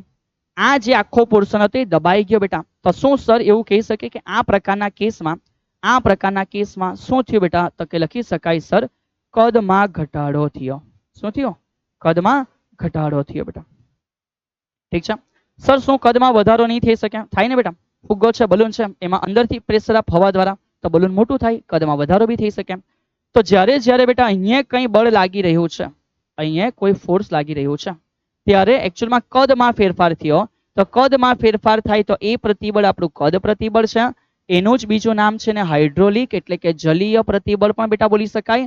અને એના લીધે જે કદમાં આંશિક ફેરફાર થઈ ગયો એને એવું કહેવાય કે કદ વિકૃતિ છે. ઠીક છે ચલિએ. તો તેથી સર લખે છે કે ભાઈ આના માટે કોઈ અમને પૂછે કે વ્યાખ્યા શું છે તો સર લખે છે કે જ્યારે પદાર્થના કદમાં કા બેટા કદમાં ફેરફાર થાય ત્યારે, જો દરેક વ્યાખ્યા કેટલી સિમ્પલ છે, દરેક વ્યાખ્યા કેટલી સિમ્પલ છે. પહેલામાં લંબાઈમાં ફેરફાર થયેલો, વ્યાખ્યા સેમ. બીજામાં આકારમાં. તો ત્રીજામાં જ્યારે પદાર્થના કદમાં ફેરફાર થાય છે ત્યારે, ઠીક છે, ત્યારે બાકીનો ભાગ સેમ. એકમ ક્ષેત્રફળ, ત્યારે એકમ ક્ષેત્રફળ દીઠ ઉદ્ભવતા પુનઃસ્થાપક બળને શું કહે છે બેટા? તો કે ભાઈ બળને હવે આપણે કહીશું કદ પ્રતિબળ, અથવા તો બીજું નામ આપણી પાસે છે જ બેટા, એટલે કે કદ પ્રતિબળ. કદ પ્રતિબળ કહે છે. અથવા તમે એના અલગ અલગ નામ લખી શકો છો કે જલીય પ્રતિબળ અથવા હાઇડ્રોલિક પ્રતિબળ. ફરી પાછું અહીંયાથી સર કહે છે કે શું તમને પૂછવામાં આવે એક કામ કર બેટા, પહેલા લખી દે સમીકરણ. એકચ્યુઅલમાં આ જે પ્રતિબળ છે એને સિગ્મા વોલ્યુમ તો લખાય પણ સર ના નથી પાડતા બેટા. તમને ઈચ્છા થાય તો તમે દબાણ બી લખી શકો છો. તો અહીંયા જે સમીકરણ આવે છે એવું છે કે સર અહીંયા એકમ ક્ષેત્રફળ દીઠ લાગેલું એફ એટલે કે ઉદ્ભવેલું પુનઃસ્થાપક બળ બેટા. અને અહીંયાથી તેથી ખબર પડે કે સર આનો એકમ શું છે તો કે સેમ એકમ છે. આશા રાખું છું કે તમે લખી દેશો. ન્યૂટન પર મીટર સ્ક્વેર છે અથવા સર એને પાસ્કલ કહેવાય. અને એના માટે ખબર પડી જાય કે પારિમાણિક સૂત્ર શું છે તો કે સર m0 બેટા 0 આમાં ના આવે તો સમજ m1 L-1 T-2 છે. ઠીક છે ચલિએ. તો આશા રાખું છું કે તમે આરામથી સમજી ગયા છો તો કે હા સર. અને એ રીતે સમજ બેટા કોઈ પૂછે કે કદ વિકૃતિ એટલે શું તો બસ એ જ છે બેટા કે જ્યારે પ્રતિબળ કયું હશે તો કે કદ પ્રતિબળ. તો લખી શકાય કદ પ્રતિબળ ના કારણે કદમાં થયેલા આંશિક અથવા તો સાપેક્ષ ફેરફાર. ઠીક છે આંશિક અથવા તો લખી શકાય બેટા બીજું નામ શું છે સાપેક્ષ ફેરફાર. ઠીક છે, સાપેક્ષ ફેરફાર ને શું કહેવામાં આવે છે તો કે ભાઈ એ સાપેક્ષ ફેરફારને કદ વિકૃતિ કહે છે. ચલિए, તો હવે આપણને કોઈ પૂછે કદ વિકૃતિનું સમીકરણ શું, તો આનો મીનિંગ કે કદમાં ફેરફાર ડેલ્ટા વી ના છેદમાં મૂળ કદ એટલે બેટા શું હશે, વી હશે. સો વન્સ અગેન ખબર પડે કે આ વસ્તુ કેવી છે તો કે સર આ વસ્તુ એકમ રહિત છે અને એકમ રહિતની સાથે સાથે એનું પારિમાણિક સૂત્ર m0 l0 t0 છે. બોલીએ હા કે બોલીએ ના બેટા. ચલિए, તો આસાન ભાષામાં આપણે ત્રણ વસ્તુના ત્રણ અલગ અલગ ફોર્મેટ છે સમજી લીધા છે કે ભાઈ આ રીતે તમે લખી શકો છો. ચલિए, આના પછીનો કેસ શું છે સમજ. આના પછી આપણે એક ઇમ્પોર્ટન્ટ વસ્તુ સરે કીધેલું ને, હુકનો નિયમ જ્યારે તમે ભણશો ત્યારે તમને એવું ફીલ થશે કાશ काश अपन इंसान वो होता जो इस इंसान से पहले जन्मा होता, काश अपन वो इंसान होता जो इस इंसान से पहले जन्मा होता. बेटा समझ. તો હુકજી એક બહુ મજેદાર નિયમ આપે છે બેટા. એમાં મજેદાર નિયમ એટલું છે તમે આરામથી સમજી શકો. માન કે સર તમારી સામે એક સ્પ્રિંગ મૂકે છે, જસ્ટ ફોર એક્ઝામ્પલ. સર બેટા તમારી સામે એક સ્પ્રિંગ મૂકે છે. ઓકે, એક જમીન છે, સપાટી છે, સમજ. આ જગ્યાએ એક દ્રઢ આધાર છે આપણી પાસે, કોઈ ના નથી. હવે દ્રઢ આધાર ઉપર બેટા સમજ કે આપણે કંઈક સમથિંગ સમથિંગ સમથિંગ ચાલ એક સ્પ્રિંગ લઈએ. કયા કલરમાં, કોઈ બી કલર લેવો સર, શું ફેર પડે. ચલીએ, તો સમજ બેટા સર શું કહે છે કે આપણે અહીંયા આ રીતે એક સ્પ્રિંગ છે બેટા એ લગાવેલી છે. ઓકે, હવે માન બેટા સર શું કહે છે કે જો કદાચ આ જે સ્પ્રિંગ છે એને ખેંચવામાં આવે તો સર એ મતલબ કે એમ કને કંઈક એમાં વિકૃતિ વધી તો કે હા સર. અને એ સ્પ્રિંગને બેટા માન કે સમજ દબાવવામાં આવે તો એવું મતલબ કે આવું કંઈક થશે તો કે હા. હવે બહુ શાંતિથી સમજ, આ એનો મૂળ શેપ છે. સમજ, આ એનો મૂળ શેપ છે. મેં અહીંયા થોડું બળ લગામ તો થોડી લંબાઈ બદલાય તો કે હા સર. હજુ વધારે બળ લગામતો તો કે સર હજુ વધારે લંબાઈ બદલાય. હજુ વધારે બળ લગામ હજુ વધારે લંબાઈ બદલાય. હજુ વધારે લંબાઈ બદલાય. ઓહો, તો જેટલું બળ લગાવ્યા કરું જેટલું બળ લગાવ્યા કરું એટલી બેટા વિકૃતિ વધે તો કે હા. અને ઓછું બળ તો વિકૃતિ ઓછી. જેટલું બળ વધારે તો વિકૃતિ કઈ બેટા વધારે. તો સમજ સર શું કહે છે, મેં જેટલું બળ લગાવું એટલું પુનઃ સ્થાપક બળ ઉદ્ભવે કે નહીં ઉદ્ભવે તો કે સર ઉદ્ભવે. તો બેટા સમજ જે પુનઃ સ્થાપક બળ ઉદ્ભવે છે એ વધારે તો શું એના લીધે જે વિકૃતિ છે એ પણ વધારે થતી છે કે નથી થતી તો કે સર થતી છે. પણ એકચ્યુઅલી એકમ ક્ષેત્રફળ પર જે પુનઃ સ્થાપક બળ છે બેટા તો એ એકમ ક્ષેત્રફળ વાળા પુનઃ સ્થાપક બળને આપણે નામ આપતા છે કે પ્રતિબળ છે. આરામથી તમે સમજી ગયા છો કે જેટલું પ્રતિબળ વધારે ઇનડાયરેક્ટલી પુનઃ સ્થાપક બળ. તો સમજ જેટલું બેટા બળ વધારે એટલું પુનઃ સ્થાપક બળ વધારે, એટલું પ્રતિબળ વધારે તો એની વિકૃતિ પણ કેવી હશે વધારે. અને બળ ઓછું તો વિકૃતિ બી ઓછી. તો કેટલો કોમન સેન્સ નો ક્વેશ્ચન છે કે જેટલું બળ પ્રતિબળ વધારે એટલી વિકૃતિ વધારે. તો બેટા તમને બી ખબર પડ્યું એ જ વસ્તુ બેટા હુકને ખબર પડી. સમજ બેટા એ જ વસ્તુ હુકને ખબર પડી કે હુક જે એવું કહે છે, હુકજી એવું કહે છે કે નાના ફેરફાર માટે જે પ્રતિબળ છે બેટા, નાના ફેરફાર માટે જે પ્રતિબળ છે, પ્રતિબળ એ કોના તો કે નાના ફેરફાર માટે પ્રતિબળ એ વિકૃતિના કેવા પ્રમાણમાં છે બેટા તો કે ભાઈ વિકૃતિના સમપ્રમાણમાં છે. સમપ્રમાણમાં છે. બસ આને જ એવું કહેવાય બેટા કે આ કયો નિયમ છે તો બેટા આ છે હુકનો નિયમ. સો લખી શકીએ છીએ કે નાના ફેરફાર માટે પ્રતિબળ કોણ બેટા પ્રતિબળ વેરીઝેસ શું લખી શકાશે તો કે વેરીઝેસ લખી શકાશે વિકૃતિ. તો પ્રતિબળને આપણે સિગ્મા કહેતા છે, વિકૃતિને આપણે એપ્સિલોન કહેતા છે અને આ વેરીઝેસ છે. આ વેરીઝેસ દૂર કરવાથી બેટા પિક્ચરમાં એક નવી એન્ટ્રી પડે છે. અને પિક્ચરમાં જે એક ઇમ્પોર્ટન્ટ બેટા પાત્ર ભજવનાર વસ્તુ છે અહીંયાથી એન્ટ્રી લે છે બેટા. અત્યારે આપણે એને ખાલી લખશું કે એક અચળાંક છે. અત્યારે આપણે ખાલી લખશું કે એક અચળાંક છે અથવા લખી શકાય સમપ્રમાણતા અચળાંક. સમપ્રમાણતા અચળાંક છે અને આ આવી ગયો બેટા એપ્સિલોન. તો આ તમારા માટે તૈયાર થઈ ગયો બેટા એક નિયમ કે જેને એવું કહેવાય કે હુકનો નિયમ છે.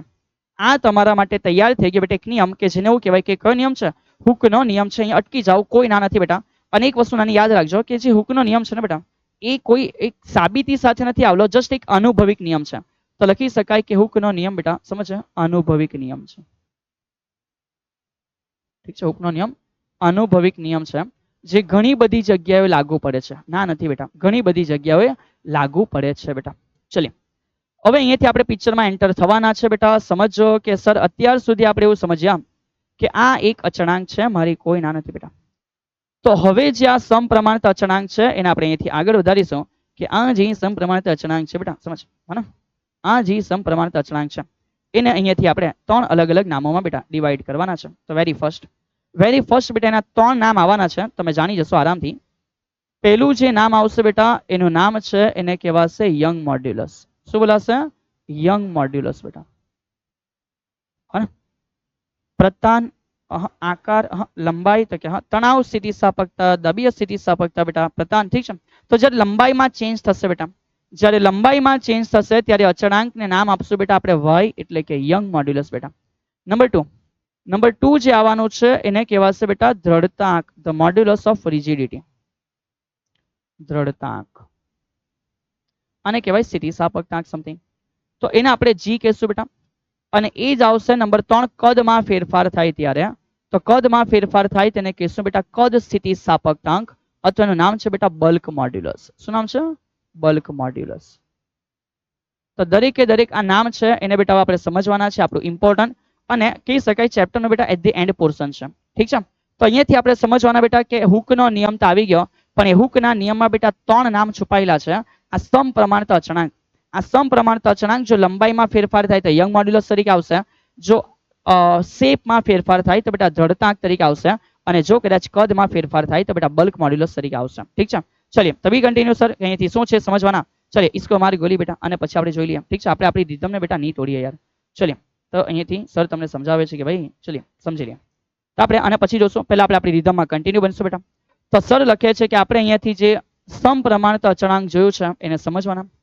તો સૌથી પહેલા આપણે એવું સમજ્યા કે જે પ્રતિબળ છે, આ પ્રતિબળ બેટા સમપ્રમાણમાં છે વિકૃતિના, ઠીક છે। હરેકને આપણને આવું ખબર પડી ગયો। તો માટે લખી શકાય કે માટે બેટા સમજે કે જે પ્રતિબળ છે એ પ્રતિબળ ઇઝ ઇક્વલ ટુ લખતા અહીંયા એક અચળાંક આવવાનો છે, કોઈના નથી, અને અચળાંકની સાથે પછી જે છે એને આપણે લખી શકીએ કે કોણ છે બેટા વિકૃતિ છે। તો હવે આપણે આ જે અચળાંક જે છે એને બેટા છૂટો પાડશું, ઠીક છે। આ જે અચળાંક જે છે એને થોડું છૂટું પાડીને આપણે સમજવા ટ્રાય કરીએ કે હે અચળાંક હવે અમને અમે તમને ડિટેલમાં ગઈને સમજશું। તો સમજ બેટા આ અચળાંકને આપણે ઇન ડિટેલ સમજીએ। તો એ જે અચળાંક છે ને આપણે 3 ભાગોમાં સમજવા ટ્રાય કરશું। સરે કીધું એ પ્રમાણે બેટા આપણે આ અચળાંકને કેટલા ભાગોમાં સમજવા ટ્રાય કરવાના? 3 ભાગોમાં સમજવા ટ્રાય કરીશું। સો એમાંથી વેરી ફર્સ્ટ સમજ બેટા, હા નંબર 1 બેટા, નંબર 1 ક્યારે છે? તો જ્યારે પ્રતિબળ કયું છે? તો સમજ બેટા જ્યારે પ્રતિબળ છે પ્રતાન પ્રતિબળ। તો લખી શકાય બેટા જે પ્રતાન પ્રતિબળ છે, ઠીક છે, એ જે પ્રતાન વિકૃતિ છે એ પ્રતાન વિકૃતિના કેવા પ્રમાણમાં? સમપ્રમાણમાં। સો ધેટ્સ વાય બેટા જે સિગ્મા એલ છે એ એપ્સિલોન એલ ના સમપ્રમાણમાં, અને અહીં જે સિગ્મા એલ સમપ્રમાણતા દૂર કરવાથી અચળાંક આવશે બેટા એને y યંગ મોડ્યુલસ બોલાશે। તો માટે લખી શકાય કે યંગ મોડ્યુલસ એટલે શું બેટા?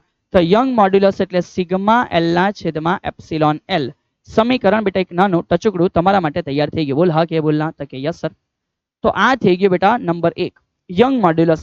સર એની વ્યાખ્યા આપી હોય તો બેટા એની વ્યાખ્યા બહુ સરળતાથી આપી શકાય છે કે ભાઈ ઉપર કોણ છે? તો કે સર પ્રતાન પ્રતિબળ છે, નીચે કોણ છે? તો કે સર પ્રતાન વિકૃતિ છે, એ બેના ગુણોત્તરને શું કહેવાય? તો કે બેટા એને કહેવાય યંગ મોડ્યુલસ। તો વ્યાખ્યા આપો કે નહીં આપો બેટા આઈ ડોન્ટ નો, પણ દરેક માટે બહુ સિમ્પલ વ્યાખ્યા છે। માન કદાચ વ્યાખ્યા જોઈએ હોય નહીં તો લખી શકાય, વ્યાખ્યા લખી શકાય કે પ્રતાન પ્રતિબળ અને પ્રતાન વિકૃતિ ના ગુણોત્તરને બેટા શું કહે છે? તો કે યંગ મોડ્યુલસ કહે છે, ઠીક છે। તો આશા રાખું છું કે બહુ આરામથી બેટા તમને આ વસ્તુ સમજ પડી ગયેલી હશે। તો કે યસ સર। ચલિए આગળ વધીએ। એ પ્રમાણે જે નંબર 2 નામ છે એ સમજી લઈએ। તો સર નંબર 2 જે નામ છે એ નામ અહીંયાથી નેક્સ્ટ નંબર 2, તો નંબર 2 પર લખી શકાય પ્રતાન પ્રતિબળની જેમ સર જે આકાર પ્રતિબળ હશે। કયું પ્રતિબળ? આકાર પ્રતિબળ। તો લખી શકાય કે આકાર પ્રતિબળ બેટા એ સમપ્રમાણમાં હશે કોના? તો કે સર આકાર વિકૃતિના, ઠીક છે। તો તેથી લખી શકીએ કે ધેટ્સ વાય બેટા માટે સમજ sigma theta varies epsilon theta. So હવે અહીંયાથી બેટા જ્યારે સિગ્મા થીટા સમપ્રમાણતા દૂર કરશે તો અચળાંક આવશે ને જી બોલાશે બેટા ને એપ્સિલોન થીટા છે। સો માટે લખી શકાય કે જી નો મીનિંગ સિગ્મા થીટાના છેદમાં શું હશે? એપ્સિલોન થીટા બેટા। ને તમને આ એક નવું સમીકરણ પાછું પ્રાપ્ત થઈ ગયું? તો કે હા સર। ચલિए તેના માટે શું વ્યાખ્યા ડિફિકલ્ટ છે? તો કે ના સર એકદમ સિમ્પલ વ્યાખ્યા છે। તો સમજ બેટા આની વ્યાખ્યા શું તૈયાર થશે? સમજ તો આની વ્યાખ્યા શું તૈયાર થશે? તો લખી શકાય કયું પ્રતિબળ? તો કે સર આ મતલબ કે આકાર પ્રતિબળ। કોણ બેટા? આકાર પ્રતિબળ। તો આકાર પ્રતિબળ અને કોણ છે? તો કે આકાર પ્રતિબળ અને છે બેટા આકાર વિકૃતિ। તો આકાર પ્રતિબળ આકાર વિકૃતિ ના ગુણોત્તરને શું કહેવાય? તો કે ભાઈ એને કહેવાય જી. જી મતલબ કે આકાર પ્રતિબળ. ઓકે, સો અહીંયા બેટા નામ સમજ, અહીંયા નામ શું છે? તો આને જે છે બેટા ગુણોત્તરને કહેવાય દ્રઢતા આંક બેટા. ગુણોત્તરને શું કહેવાય? દ્રઢતા આંક કહે છે બેટા. ના નથી, આનું નામ ખાલી દ્રઢતા આંક નથી બેટા, અને એવું પણ કહી શકાય બેટા modulus of rigidity. Modulus of rigidity આ એનું બીજું નામ છે બેટા. ઠીક છે, ચલો તો એ જો તમે સમજી ગયા તો તમને અહીંયાથી ત્રીજી વસ્તુ પણ ખબર પડી ગઈ તો કે ઓકે સર હવે ત્રીજી વસ્તુ અમારા માટે બહુ આસાન છે કે માન અહીંયા નંબર 3 જો સર લખીએ તો લખી શકાય કે અહીંયા હશે કદ પ્રતિબળ. ઠીક છે, એ કદ પ્રતિબળ સર સમપ્રમાણમાં હશે કોના? તો કે સર કદ વિકૃતિના સમપ્રમાણમાં હશે, અને તેથી માટે લખી શકાય કે જે કદ પ્રતિબળ સિગ્મા વી છે એ એપ્સિલોન વી ના સમપ્રમાણમાં. ધેટ્સ વાય સર અહીંયા સિગ્મા વી છે સમપ્રમાણતા દૂર કરતા એક અચળાંક આવશે એને બેટા બી બોલાશે અને એપ્સિલોન વી છે તો લખી શકાય કે માટે બેટા જે બી છે એ કેવું છે? તો કે સર સિગ્મા વી ના છેદમાં એપ્સિલોન વી છે. જે બી છે એ કેવું છે? સિગ્મા વી ના છેદમાં બેટા એપ્સિલોન વી છે. ઠીક છે, અને તેથી હવે અહીં વ્યાખ્યા બહુ આસાન થઈ ગઈ તમારા માટે બેટા. સમજ સિમ્પલ શબ્દોમાં કે સર એપ્સિલોન વી એટલે કોણ છે? તો કે સર કદ પ્રતિબળ. ઠીક છે, કદ પ્રતિબળ અને કદ વિકૃતિ ના ગુણોત્તરને શું કહેવામાં આવે બેટા? તો કે બી નો નામ છે બેટા બલ્ક મોડ્યુલસ. બલ્ક મોડ્યુલસ કહે છે. ચલિए તો બધા અહીંયા સુધી નામમાં ક્લિયર થઈ ગયા હશો. આશા રાખું છું કે હરેક માટે બેટા અહીંયા સુધી સમીકરણ સમજવા પણ ઈઝી વસ્તુ થઈ ગયેલી હશે. એને થોડું ડિટેલમાં લઈ ગયા. ચલ સમજ બેટા સર શું કહે છે? વેરી ફર્સ્ટ બેટા તો સમજ નંબર 1 જે છે એ કોણ છે? તો કે યંગ મોડ્યુલસ છે. તો આ જે યંગ મોડ્યુલસ છે બેટા એ યંગ મોડ્યુલસ એને આકાર નહીં બેટા કદ તો કે ના બેટા લંબાઈ તો કે પ્રતાન હે ને સમજ. તો બેટા એના માટે આપણે લખી શકશું કે યંગ મોડ્યુલસ એટલે શું છે? તો સમજ. ઓકે, તો અહીંયા આપણે લખીએ છીએ બેટા કે યંગ મોડ્યુલસ જે y છે એનો મીનિંગ સર અમને એવું ખબર પડ્યું કે ઉપર સિગ્મા લંબાઈ માટે છેદમાં એપ્સિલોન બી લંબાઈ માટે, તો માટે અહીંયાથી એનો એકમ તૈયાર થઈ જાય. સર એકમ શું તૈયાર થશે? તો બેટા સમજ કે જે સિગ્મા છે એ ન્યૂટન પર મીટર સ્ક્વેર અને એપ્સિલોન તો કોઈ એકમ છે જ નથી તો આનો એકમ પણ બેટા પાસ્કલ જ બને. ઠીક છે, આનો એકમ પણ શું બને? પાસ્કલ જ બને. અને સર લખે છે કે માટે જો અહીંયા y માટે એક નવું ઇક્વેશન બનાવીએ તો લખી શકાય સિગ્માનો મીનિંગ છે બેટા f ના છેદમાં a અને એપ્સિલોન l એટલે કે લંબાઈમાં ફેરફાર ડેલ્ટા l ના છેદમાં l. સો તૈયાર થયું કે યંગ મોડ્યુલસનું સમીકરણ છેદનો છેદ અંશમાં ગયો f l ના છેદમાં નીચે આવે બેટા તો લખી શકાય a ડેલ્ટા l. શું લખી શકાય? તો y નું સમીકરણ બેટા તૈયાર થયું કે f l ના છેદમાં a ડેલ્ટા l બેટા. તો આ થયું યંગ મોડ્યુલસ માટેનું સમીકરણ બેટા. આશા રાખું છું કે ઈઝી વેમાં તમે આરામથી સમજી લીધું હશે તો કે યસ સર. અને યંગ મોડ્યુલસ સર લખે છે સ્ટીલ માટે સૌથી વધુ છે. જે સ્ટીલ માટે બેટા સ્ટીલ માટે સૌથી વધુ છે. સમજ, સૌથી વધુ છે. અને કોઈ પૂછે કેટલું છે બેટા તો સમજ સ્ટીલ માટે આઈ થિંક 2 × 10⁻11 છે ન્યૂટન પર મીટર સ્ક્વેર. સર આ ગોખી નાખવાનું. અરે ગોખાઈ ગયું તો બહુ મજા આવી બેટા. ચલિए ટુ નાઇસ. તો સમજ આ થયું તમારા માટે નંબર 1 કે ભાઈ યંગ મોડ્યુલસનું સમીકરણ શું આવે? સર લખે છે નંબર 2 બેટા. તો નંબર 2 જે છે એને આપણે કીધું દ્રઢતા આંક. ઠીક છે, યંગ મોડ્યુલસ એટલે કોણ છે? તો કે y છે. તો દ્રઢતા આંક એટલે બેટા g છે. એને જ એવું કહી શકાય સમજ આકાર સ્થિતિ સ્થાપકતાંક બેટા. એનું જ નામ છે, એને લખી શકાય આકાર સ્થિતિ સ્થાપકતા આંક. ઠીક છે, અને એને જ બેટા એવું લખી શકાય આઈ થિંક ઓકે દ્રઢતા આંક છે આકાર. Okay, modulus of rigidity.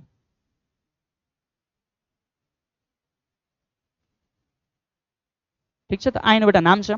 હવે આપણે બધા જોઈ ગયા કે જી નો મીનિંગ શું થાય તો કે સર જી નો મીનિંગ સિગ્મા થીટાના છેદમાં એપ્સિલોન થીટા છે. બોલ હા કે ના? તો કે ઓકે સર. ચલો હવે અહીંયાથી એકમ ને પારિમાણિક સૂત્ર તો બેટા સેમ. એકમ અને પારિમાણિક સૂત્ર કેવું હશે? સેમ હશે, એટલે લખવાની આવશ્યકતા નથી. સર લખે છે સમીકરણ g બરાબર સિગ્મા થીટાનો મીનિંગ ફરી પાછું f ના છેદમાં a. પણ ચેક કર બેટા એપ્સિલોન થીટાનો મીનિંગ હતો ડેલ્ટા x ના છેદમાં l. યાદ આવ્યું કે નહીં આવ્યું બેટા? તો માટે બેટા છેદનો છેદ ક્યાં જાય? અંશમાં જાય. અને તેથી સર લખી શકે કે ધેટ્સ વાય બેટા g નો મીનિંગ l ઉપર ગયા તો f ઇન્ટુ l ના છેદમાં લખી શકાય બેટા આ નીચે આવી ગયું ને કોણ? તો કે સર a. તો કે લખી શકાય a ઇન્ટુ ડેલ્ટા x. તો આ એક સમીકરણ બની ગયું બેટા. મારી કોઈ ના નથી, પણ સાથે સાથે સર એક બીજી બી વાત કરે. શું આપણે એપ્સિલોન ને ખાલી થીટા કીધેલા? યાદ કર. શું આપણે એપ્સિલોન ને ખાલી થીટા કીધેલા? તો કે હા સર. તો લખી શકાય કે આના છેદમાં આનો મીનિંગ ખાલી થીટા બી હતો સર, અથવા ટેન થીટા. તો એના ઉપરથી સર બીજું પણ સમીકરણ બનાવી દે કે જી બરાબર, સમજ આના પરથી બેટા, જી બરાબર સર એવું લખી શકે કે જે આ સિગ્મા છે ને એનો મીનિંગ બેટા એફ ના છેદમાં એ છે, કોઈ ના નથી, પણ સાથે સાથે એના છેદમાં કોણ છે? થીટા છે. તો આ રીતનું બીજું પણ સમીકરણ બની શકે છે. એકમ બધા માટે સેમ છે, ન્યૂટન પર મીટર સ્ક્વેર બેટા, અથવા તેને પાસ્કલ કહી શકાય. ઠીક, હજુ આગળ વધીએ સર. નંબર 3 કોણ છે? તો સમજ બેટા નંબર 3 જે છે, ઓકે, નંબર 3 જે છે સર અમે એને કીધું બલ્ક મોડ્યુલસ. Bulk modulus. તો જે બલ્ક મોડ્યુલસ છે બેટા એને કેપિટલ બી કહેવાય છે, કોઈ ના નથી, પણ એનું જે એક બીજું નામ છે બેટા એને કહી શકાય કદ સ્થિતિ સ્થાપકતાંક. શું કહી શકાય? કદ સ્થિતિ સ્થાપકતા આંક. ચલિए, તો સર એના માટે, તો કે એના માટે લખી શકો કે b ઇઝ ઇક્વલ ટુ બેટા ઉપર કોણ? તો કે સર સિગ્મા v ના છેદમાં કોણ? તો કે ભાઈ એપ્સિલોન v. સિગ્મા v ના છેદમાં એપ્સિલોન v. પણ સરે કીધું છે આના ને બેટા તમે દબાણ કહી શકો, કારણ કે બધી વખતથી સેમ હતું, તો આ રીતે બી લખી શકાય. ચલિए, તો અહીંયાથી સર આગળ વધીએ છીએ. સર આના માટે શું? તો કે ભાઈ ફરી પાછું સમજ, જે એકમની વાતો છે એ કેવી હશે? સેમ. અને એકમ અને પારિમાણિક સૂત્ર સેમ જ ચાલે છે, ન્યૂટન પર મીટર સ્ક્વેર અથવા તો કોણ છે? પાસ્કલ છે. ચલિए આગળ વધીએ કે માટે બી માટે શું લખી શકાય? તો બી માટે બેટા સમજ આ જે છે તે એકચ્યુઅલમાં દબાણ જેવું છે, તો કે હા સર. અને છેદમાં આ શું છે? તો બેટા ડેલ્ટા વી ના છેદમાં વી. પણ સમજ સર શું કહે છે? સમજ બેટા સર શું કહે છે? માઇનસ આવશે. સર કેમ માઇનસ આવશે? કારણ કે જ્યારે બેટા દબાણ વધે, જ્યારે દબાણ વધે ત્યારે એકચ્યુઅલમાં બેટા કદ શું થાય? તો કે ત્યારે કદ ઘટે બેટા, ત્યારે કદ ઘટે છે. તેથી બેટા એક વધે તો આ ઘટે, તેથી ઘટાડાનો ફેરફાર છે ને, તેથી ઋણ ચિહ્ન છે બેટા. તેથી કોણ છે? ઋણ ચિહ્ન આપણે અહીંયા લીધું છે. ઠીક, તો આ તમારા માટે થઈ ગયું બેટા બલ્ક મોડ્યુલસનું પણ સમીકરણ. સર પેલું વી ઉપર નહીં જાય, અરે જવા દેવું હોય તો જવા દેવાય, કાના છે, પણ ઇટ્સ મોર બેટર બેટા, યાદ રાખવું સારું છે. તો બી ઇઝ ઇક્વલ લખી શકાય કે માઇનસ પીવી ના છેદમાં બેટા ડેલ્ટા વી. આ પણ યાદ રાખો, કાના છે. તમે જેટલું યાદ રાખી શકો બેટા એટલી તમારી કેપેસિટી. તો બેટા આ જે બે સ્લાઇડ બની છે ને, ઇટ ઇઝ મોસ્ટ ઇમ્પોર્ટન્ટ બેટા. આ જે બે સ્લાઇડ બની છે ઇટ ઇઝ મોસ્ટ ઇમ્પોર્ટન્ટ. તમે નોટમાં કેવી રીતે લખશો? તમે બે સ્લાઇડ નહીં બનાવશો, તમે નોટમાં બેટા ઇનલાઇન જવા દેશો કે આ અને એના નીચે બેટા આ કન્ટિન્યુ. ઠીક છે, સિમિલર. આ બાજુ આ અને એના નીચે બેટા આ કન્ટિન્યુ, સમથિંગ મતલબ કે એ વન બાય વન બધું કન્ટિન્યુ કરતા જાઓ. ઠીક છે, તો જો અહીં સુધી તમે ક્લિયર થઈ ગયા છો બેટા, તો તમે ચેપ્ટરના ઓલમોસ્ટ ઓલ ધી ઇમ્પોર્ટન્ટ જે પણ બેટા કંઈક ઇક્વેશન છે એ સમજી લીધા છે. ઠીક છે, ચલિए હવે અહીંથી આગળ વધીશું. તો કે સર હવે શું છે? આ બેટા જે સવાલ છે, આ જે સવાલ છે, હે મારા વાલા વિદ્યાર્થી મિત્ર, આ સવાલ ઇમ્પોર્ટન્ટ ક્વેશ્ચન છે, સર ના નથી પાડતા. આ સવાલ બેટા તમને થઈ શકે એક્ઝામમાં 2 માર્ક્સમાં, 3 માર્ક્સમાં બેટા આવી જાય. તો સમજ સવાલ શું છે? સર અહીંયા એક્સપ્લેન કરશે બેટા, તમે એને ગુજરાતી મુદ્દાઓમાં આરામથી ટ્રાન્સલેટ કરી શકશો. તો એવું કીધું છે કે કોઈ ધાતુ છે બેટા, એ ધાતુ માટે તમારે પ્રતિબળ વિરુદ્ધ પ્રતાન વિકૃતિનો શું દોરવાનો છે? આલેખ. એટલે કે પ્રતાન પ્રતિબળ વિરુદ્ધ પ્રતાન વિકૃતિ, સો સિગ્મા એલ વિરુદ્ધ એપ્સિલોન એલ નો આપણે જે આલેખ જનરેટ થાય બેટા એ અહીંયા કમ્પ્લીટલી સમજાવવાનો છે, અને અલગ અલગ ભાગો સમજાવો. તો સર હવે આ એકચ્યુઅલમાં આલેખ આપણે સમજવાના કેવી રીતે છે? તો બહુ શાંતિથી સમજ કે તમારી પાસે બેટા અત્યારે એક સળિયો છે, સમથિંગ ધીસ છે. સમજ બેટા, તમારી પાસે એક સળિયો છે અને તમે બેટા આ સળિયાને કંઈક ખેંચીને બળ આપો છો, જેના લીધે કોઈ પુનઃસ્થાપક બળ ઉદ્ભવે બેટા. એ પુનઃસ્થાપક બળ આટલા ક્ષેત્રફળ પર ઉદ્ભવે, એટલે એ પુનઃસ્થાપક બળ બેટા ભાગ્યા ક્ષેત્રફળ હશે કે જેના કારણે ઉદ્ભવે, એને આપણે કહેતા છે પ્રતિબળ. અને આ પ્રતિબળના લીધે થઈ શકે કદાચ કોઈ પ્રકારની વિકૃતિ ઉદ્ભવે બેટા, તો એ વિકૃતિને આપણે એવું કહેતા છે કે એ કોણ છે? તો કે બેટા વિકૃતિ એપ્સિલોન એલ છે. ચલિए હવે અહીંયા બહુ શાંતિથી સમજો બેટા કે માન સર અહીંયા થોડું ઘણું બળ આપે બેટા, સર અહીંયા થોડું ઘણું બળ આપે અને એ બળ છોડી દે, તો શું એ પાછો મૂળ સ્થિતિમાં જાય કે નહીં જાય? તો કે સર જાય. તો વેરી ફર્સ્ટ સમજ બેટા આપણે વાય અક્ષ ઉપર તૈયાર કર્યું છે સિગ્મા એટલે કે પ્રતિબળ, અને એક્સ અક્ષ ઉપર તૈયાર કર્યું છે બેટા વિકૃતિ એટલે કે એપ્સિલોન. ઠીક છે, હવે જ્યારે બેટા ઇનિશિયલી જે આપવામાં આવતું બેટા પ્રતિબળ અથવા તો બળ, એ રીતે સમજવામાં ઈઝી રહેશે. સર અત્યારે પ્રતિબળ કરતા બેટા બળ બોલે છે. તો સમજ બેટા જ્યારે અહીંયા કોઈ પ્રકારનું બળ આપવામાં આવે, તો એ બળ આપીએ ત્યારે કંઈક પ્રતિબળ અને કંઈક વિકૃતિ, મતલબ કે તો એક એવી લિમિટ છે બેટા જ્યાં સુધી મેં પ્રતિબળ આપીને છોડી દેમ તો ઇટ્સ ઓકે, પોતાની મૂળ સ્થિતિમાં આવી જાય. મતલબ કે ખેંચ બેટા, ખેંચ મેં ખેંચ્યું અને મેં છોડી દઉં છું તો એપ્રોક્સ એની મૂળ સ્થિતિમાં જતું રહેતું છે. ઇનડાયરેક્ટલી સમજ બેટા એની સ્થિતિ કોઈ બદલાતી જ નથી. સમજ तो ये जे सौथी पहली लाइन तैयार थी ने बेटा, जे सौथी फर्स्ट बेटा इनिशियल लाइन तैयार थी आ एक एवी लाइन है बेटा अहींया सुधी के ज्यां सुधी बेटा मैं कोई प्रतिबल आपू छूं छतां बी बेटा ए पोतानी मूळ स्थितिमां पाछो आवी जाय छे। અને કમ્પ્લીટલી અહીંયા સુધી તમે એવું કહી શકો કે જે રીતે બેટા સિગ્મા વધે એ રીતે બેટા એપ્સિલોન વધે। તો આ જે પહેલો ભાગ તમે જોઈ રહેલા છો બેટા આ ભાગ, ઠીક છે, તો આ ભાગ છે એકચ્યુઅલી બેટા આને એવું કહેવાય કે સમપ્રમાણતા। શું કહેવાય? સમપ્રમાણતા છે બેટા, કે આ પોર્શન માટે જે પ્રતિબળ છે બેટા એ વિકૃતિના કેવા પ્રમાણમાં છે? સમપ્રમાણમાં। અને અહીંયા સુધી બેટા સમપ્રમાણમાં રહી તો બિંદુ એ છે ને, તો આને કહેવાય બેટા સમપ્રમાણતા। અને એવું કહેવાય કે આ સમપ્રમાણતાની હદ છે, અહીંયા સુધી બેટા સમપ્રમાણમાં હશે। પણ ની સાહેબ અમે હજુ બળ આપવાના, તો સમજ હજુ બળ આપ્યા, ઠીક છે, સર સમજાવે છે ગુજરાતી થોડું બેટા તમે લખી લેજો, પોઈન્ટ પોઈન્ટ લખ્યા નથી કરતા, કોમન વસ્તુ છે। તો સમજ હજુ કદાચ આપણે અહીંયાથી બેટા એને પ્રતિબળ આપ્યો, ઠીક છે, હજુ પ્રતિબળ વધાર્યો, તો પ્રતિબળ વધાર્યું બેટા સમજ, તો હવે અહીંયા સમપ્રમાણ નથી બેટા, અહીંયા સમપ્રમાણ નથી, પણ ઇટ્સ ઓકે, તમે છોડી દે તો એ મૂળ સ્થિતિમાં જતું રહે। તો એ છોડી દીધા પછી મૂળ સ્થિતિમાં જતું રહે એટલે સર કહે છે કે જે બી છે ને બેટા સમજ, જે બી છે એ બી સુધીની વસ્તુ અહીંયા બી સુધી, તો જે બી છે બેટા બી સુધી શું થાય છે? તો બી સુધી બેટા બી સુધી રહી છે સમપ્રમાણતા, પછી બેટા મૂળ સ્થિતિમાં જતું રહે તો બી ને કહેવાય બેટા સ્થિતિસ્થાપકતા, કે બી સુધી બેટા પદાર્થ સ્થિતિસ્થાપક છે એટલે સ્થિતિસ્થાપકતાની હદ। અને જે બેટા સિગ્મા બી માટે તૈયાર થાય એને કહેવાય પ્રતિબળ। પણ કયું પ્રતિબળ? એક નામ આપ્યું છે બેટા અધીન પ્રતિબળ, ઠીક છે, નામ સાથે મતલબ નથી, પણ સમજ એને એવું કીધું છે કે અધીન પ્રતિબળ છે। એટલે આટલા પ્રતિબળ સુધી ટેન્શન નહીં લેવું, આટલા પ્રતિબળ સુધી તમે છોડી દેશો તો પાછો કઈ સ્થિતિમાં નીકળી જાય બેટા? મૂળ સ્થિતિમાં નીકળી જાય।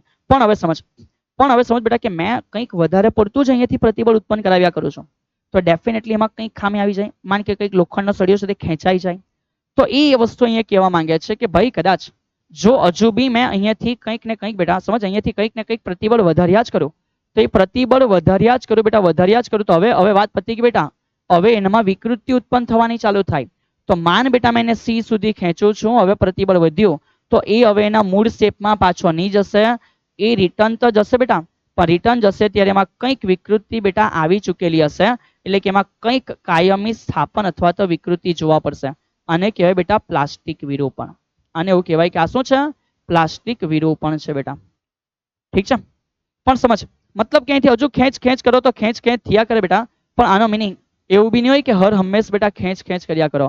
જો એકાદ એવી લિમિટ આવે, ઠીક છે, એકાદ એવી લિમિટ છે બેટા જ્યાંથી પણ તમે એને પુશ કરીને ખેંચો છો, એકાદ એવી લિમિટ છે જ્યાંથી પણ બેટા તમે એને પુશ કરીને ખેંચો છો તો બેટા હવે એ તૂટવાની તૈયારી પર આવી જશે। તો હવે બેટા જો તમે પ્રતિબળ વધારો તો એ પદાર્થ બેટા જે પદાર્થ છે બેટા એ પદાર્થ તૂટી જશે, અને જ્યાં બેટા એ પદાર્થ તૂટે એને કહેવાય ફ્રેક્ચર પોઈન્ટ બેટા, જ્યાં એ પદાર્થ તૂટે એને એવું કહેવાય કે ફ્રેક્ચર પોઈન્ટ છે। તો સમજ કદાચ આલેખમાં આ ડી થી ઈ સુધીનો ભાગ છે એટલે કે જે ફ્રેક્ચર પોઈન્ટ આવવાનો ભાગ છે એ આલેખમાં બેટા નાનો ભાગ હોય, કેવો ભાગ? નાનો ભાગ। આનો મિનિંગ બેટા પદાર્થ જલ્દી તૂટી જાય, તો નાના ભાગ હોય તો આ પદાર્થ જલ્દી તૂટી જાય, ફિઝિક્સ એવું કહે કે એને બટકણો પદાર્થ કહેવાય। શું કહેવાય? બટકણો પદાર્થ કહેવાશે બેટા। અને સમજ કદાચ આ ડી થી ઈ સુધીનો જે ડિસ્ટન્સ છે બેટા એ મોટો ભાગ હશે, એટલે તમને આલેખ મોટો દેખાઈ રહ્યો છે, તો જો બેટા એ મોટો ભાગ તમને દેખાઈ રહ્યો છે તો એ જે વસ્તુ છે બેટા એ બહુ વહેલી તૂટી નથી જતી, તો એને કહેવાય બેટા તન્ય પદાર્થ છે। એને કહેવાય કે આ કયા પ્રકારનો પદાર્થ છે બેટા? તો એને બોલાશે આ તન્ય પ્રકારનો પદાર્થ છે, ઠીક છે। તો આ આલેખ છે બેટા જે બી હરેક પોઈન્ટ આપણે ગુજરાતીમાં બોલ્યા છે એ જ વન બાય લખતા જવાનું। સમપ્રમાણતાની હદ છે, સ્થિતિસ્થાપકતાની હદ છે, આ વિસ્તારમાં પ્લાસ્ટિક વિરૂપણ થાય છે, અહીંયાથી પ્રતિબળ વધારે તો પદાર્થ તૂટી જવાની બેટા સંભાવના આવી જાય, અને ઈ પર બેટા એ તૂટી જાય, જો ડી ઈ વાળો ભાગ નાનો છે તો પદાર્થને બટકણો કીધો, અને એ પોર્શન બેટા વધારે છે તો આપણે પદાર્થને એવું કીધું કે તન્ય છે બેટા, વહેલો તૂટી જતો નથી, મજબૂત વસ્તુ છે બેટા। ચલિए આ થયો બેટા ઇમ્પોર્ટન્ટ સવાલ। અગાડી વધીએ બેટા સમજ, એક નાનો સવાલ છે, સૌથી પહેલા સરે કીધેલું રબર, યાદ કર બેટા રબર, તો એ જે વસ્તુ છે એને કહેવાય ઇલાસ્ટોમર બેટા। સર ઇલાસ્ટોમર એટલે કેવા પદાર્થ? તો સમજ બેટા ઇલાસ્ટોમર એટલે સમજ કેવા પદાર્થ? હે મારા વાલા વિદ્યાર્થી મિત્ર, રબર જોઈ લો? તો કે હા સર અમે રબર જોઈ લો। રબરને તમે કેટલું નોર્મલી પ્રતિબળ આપો તો પણ ખૂબ વધારે ખેંચાઈ જાય, યાદ કર, રબરને કેટલું નોર્મલ પ્રતિબળ આપે તો બી બેટા ખૂબ વધારે ખેંચાઈ જાય, બોલ હા કે ના? ઠીક છે, તો એ જ વાત સર કહે છે કે જ્યારે બેટા પદાર્થને તમે ખેંચો તો પદાર્થને ખેંચીને તેમાં બહુ વધારે મોટી વિકૃતિ ઉત્પન્ન નથી થતી. તો ત્યારે આવા પદાર્થને બેટા કયા પદાર્થ કહેવાય? ઇલાસ્ટોમર પદાર્થ કહેવાય. અને ચોપડી તમારી એક્ઝામ્પલ આપે છે કે રબર અને મહાધમની. રબર તારામથી ખેંચાઈ ગયો. યાદ કર, હૃદયની અંદર બેટા જે બે ધમની અને શીરા નામ સાંભળ્યું હશે, એમાં ધમનીનું કાર્ય પણ બેટા આ રીતનું છે. સંકુચિત થાય, બ્લડ આગળ જાય, અપ થાય, સંકુચિત થાય, બ્લડ આગળ જાય, અપ થાય. બેટા સમજ. તો એનું પણ કામ આ રીતનું છે કે રબર પણ એવું છે બેટા કે જેને ખેંચીને એની લંબાઈ આરામથી વધારી શકાય અને પાછું મૂળ શેપમાં આવી જાય, એને બેટા ઇલાસ્ટોમર કહેવાય. અને એ રીતે બેટા હૃદયમાં જે રુધિર લઈ જતી ધમની છે ને બેટા, એના માટે પણ એવું જ છે. ઠીક છે, એ આરામથી બેટા મતલબ કે અપ થશે, મતલબ કે વાઇડ થશે, પાછી સંકુચિત થશે. તો એના માટે બેટા જ્યારે કોઈ આલેખ પૂછે કે પ્રતિબળ વિરુદ્ધ વિકૃતિના આલેખ શું, તો એમાં બેટા નાના પ્રતિબળ માટે બી વિકૃતિ ઘણી ઉત્પન્ન થયેલી તમને જોવા મળે છે બેટા. પણ ધ્યાન રાખજો, આમાં કોઈ સ્પષ્ટ પ્લાસ્ટિક વિરૂપણ નથી, કારણ કે આ તો ખેંચાયા કરે બેટા. આ શું કર્યા કરે? ખેંચાયા કરે બેટા. ઠીક છે, ચલો તો એક નાનો સવાલ છે, એકાદ માર્કના એમસીક્યુ માં આવી શકે. તો સર આશા રાખે છે કે તમને બેટા સમજ પડશે. ચલિए હવે ચેક કર બેટા, આપણે કેટલા બધા સવાલ કરી લીધા. તો કે સર સ્થિતિસ્થાપક અંક અમને ક્લિયર થઈ ગયા. બોલો તમને કયો સ્થિતિસ્થાપક અંક જોઈએ? વાય બી આવે, બી પણ આવે, જી પણ આવે. સર બધાનો એકમ ન્યૂટન પર મીટર સ્ક્વેર આવે. સર હરેકનું પારિમાણિક સૂત્ર અમને ખબર પડી ગયું, m1 l-1 t-2 આવે. આ અંક શેના ઉપર આધાર રાખે છે? ચલ બેટા હવે વિચારીને હોમવર્ક છે, આન્સર મને આપો. અધરવાઇઝ નેક્સ્ટ લેક્ચરમાં બેટા ફીલ કરો કે શું આન્સર છે. તેના પ્રકાર જોઈ તો લીધા બેટા ઉપર 3 3 એના પ્રકાર હતા છે. ચલિए આ બેટા મને કોમેન્ટ કરીને જણાવો કે કોના ઉપર આધાર રાખે. ઓકે, યંગ મોડ્યુલસ એટલે શું? એસઆઈ એકમ, પારિમાણિક સૂત્ર બધું જ જોવાઈ ગયું બેટા, હે ને? ચલિए સર આકાર સ્થિતિસ્થાપક અંક શું બેટા? બધું જ જોવાઈ ગયું. ચલો હા કે ના? ચલિए દ્રઢતા ગુણાંક પણ બેટા જોવાઈ ગયો. ઠીક છે સર, દ્રઢતા ગુણાંક એટલે મોડ્યુલસ ઓફ રિજિડિટી ભણ્યા ને આપણે. જી કદ સ્થિતિસ્થાપકતા અંક સમજાવો. અરે એકદમ જોરદાર બેટા, કમ્પ્લીટલી સમજી લીધું છે. ચલિए તો આ હરેક વસ્તુ બેટા જે સરે તમારી સાથે આખી લખીને બેટા, એ જ વસ્તુ ફરી પાછી એક ચાર્ટમાં પણ છે. હોપ સો તમને હેલ્પફુલ થઈ શકે, એટલે સર બેટા એને ક્લાસ નોટની સાથે પ્રોવાઈડ કરી દે છે. હરેકના ઇક્વેશન પણ છે બેટા. પણ એક નાની વસ્તુ બેટા કે દ્રવ્યની કઈ સ્થિતિ, તો કે ઘન સ્થિતિ જરૂરી છે તણાવ પ્રતિબળ માટે. આના માટે પણ ઘન બેટા, પણ ખાલી છેલ્લા પ્રતિબળ માટે ઘન પ્રવાહી કહેવાય. બધામાં તમે આરામથી જોઈ શકશો. ઠીક છે, ચલે તો ઇટ્સ ઓકે બેટા. અહીં સુધીની ચર્ચાઓ આપણે આ લેક્ચરમાં રાખવાના છે. અને આ જે છે બેટા એ આજના તમારા લેક્ચરની બેટા છેલ્લી કોમેન્ટ રહેશે. જણાવો બેટા કે આ કોણ છે? આ કોણ છે બેટા જેના માટે બેટા પરિમાણ રહિત છે? શું વિકૃતિ પરિમાણ રહિત છે? કોણીય વેગ, વેગમાન કે વેગમાન? તો બેટા તમે આનો જે આન્સર છે એ મને જણાવશો બેટા કોમેન્ટની અંદર. ઠીક છે, ચલિए તો સમગ્રપણે હરેક ઇમ્પોર્ટન્ટ વસ્તુ બેટા તમારા માટે કવર થઈ ચૂકી છે.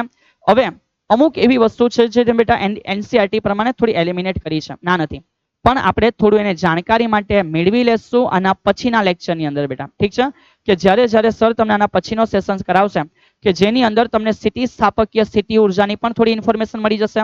એનું ઇક્વેશન કેવી રીતે છે એ પણ તમે સમજી લેશો. પાર્શ્વિક વિકૃતિ શું છે, પોઇસન ગુણોત્તર શું છે એ પણ બેટા આપણે સમજી લેશો. અને ત્યાર પછી ઉદાહરણ અને સ્વાધ્યાયના દાખલાને કમ્પ્લીટલી સમજવા માટે પ્રયત્ન કરીશું. ઠીક છે, તો આજે દરેક ઇમ્પોર્ટન્ટ ટાસ્ક બેટા આપણે લોકોએ ક્લિયર કરી દીધો છે. સો નેક્સ્ટ આના પછીના લેક્ચરની અંદર બેટા સરે કીધું છે તમામ બાબતોને આપણે કવર કરવા જઈ રહ્યા છે. જેટલા પણ કંઈક નાના નાના સવાલો મેં તમને આપ્યા છે, આશા રાખું છું કે તમે સોલ્વ કરશો. અને સરે કીધેલી બાબત ધ્યાન રાખજો બેટા. આ નાનું ચેપ્ટર છે, ટાર્ગેટ રાખો કે એકાદ બે દિવસ રવિવાર શનિવારનો ટાઈમ કાઢો અને એ દિવસે સંપૂર્ણપણે આખું ચેપ્ટર પૂરું કરી દેવું.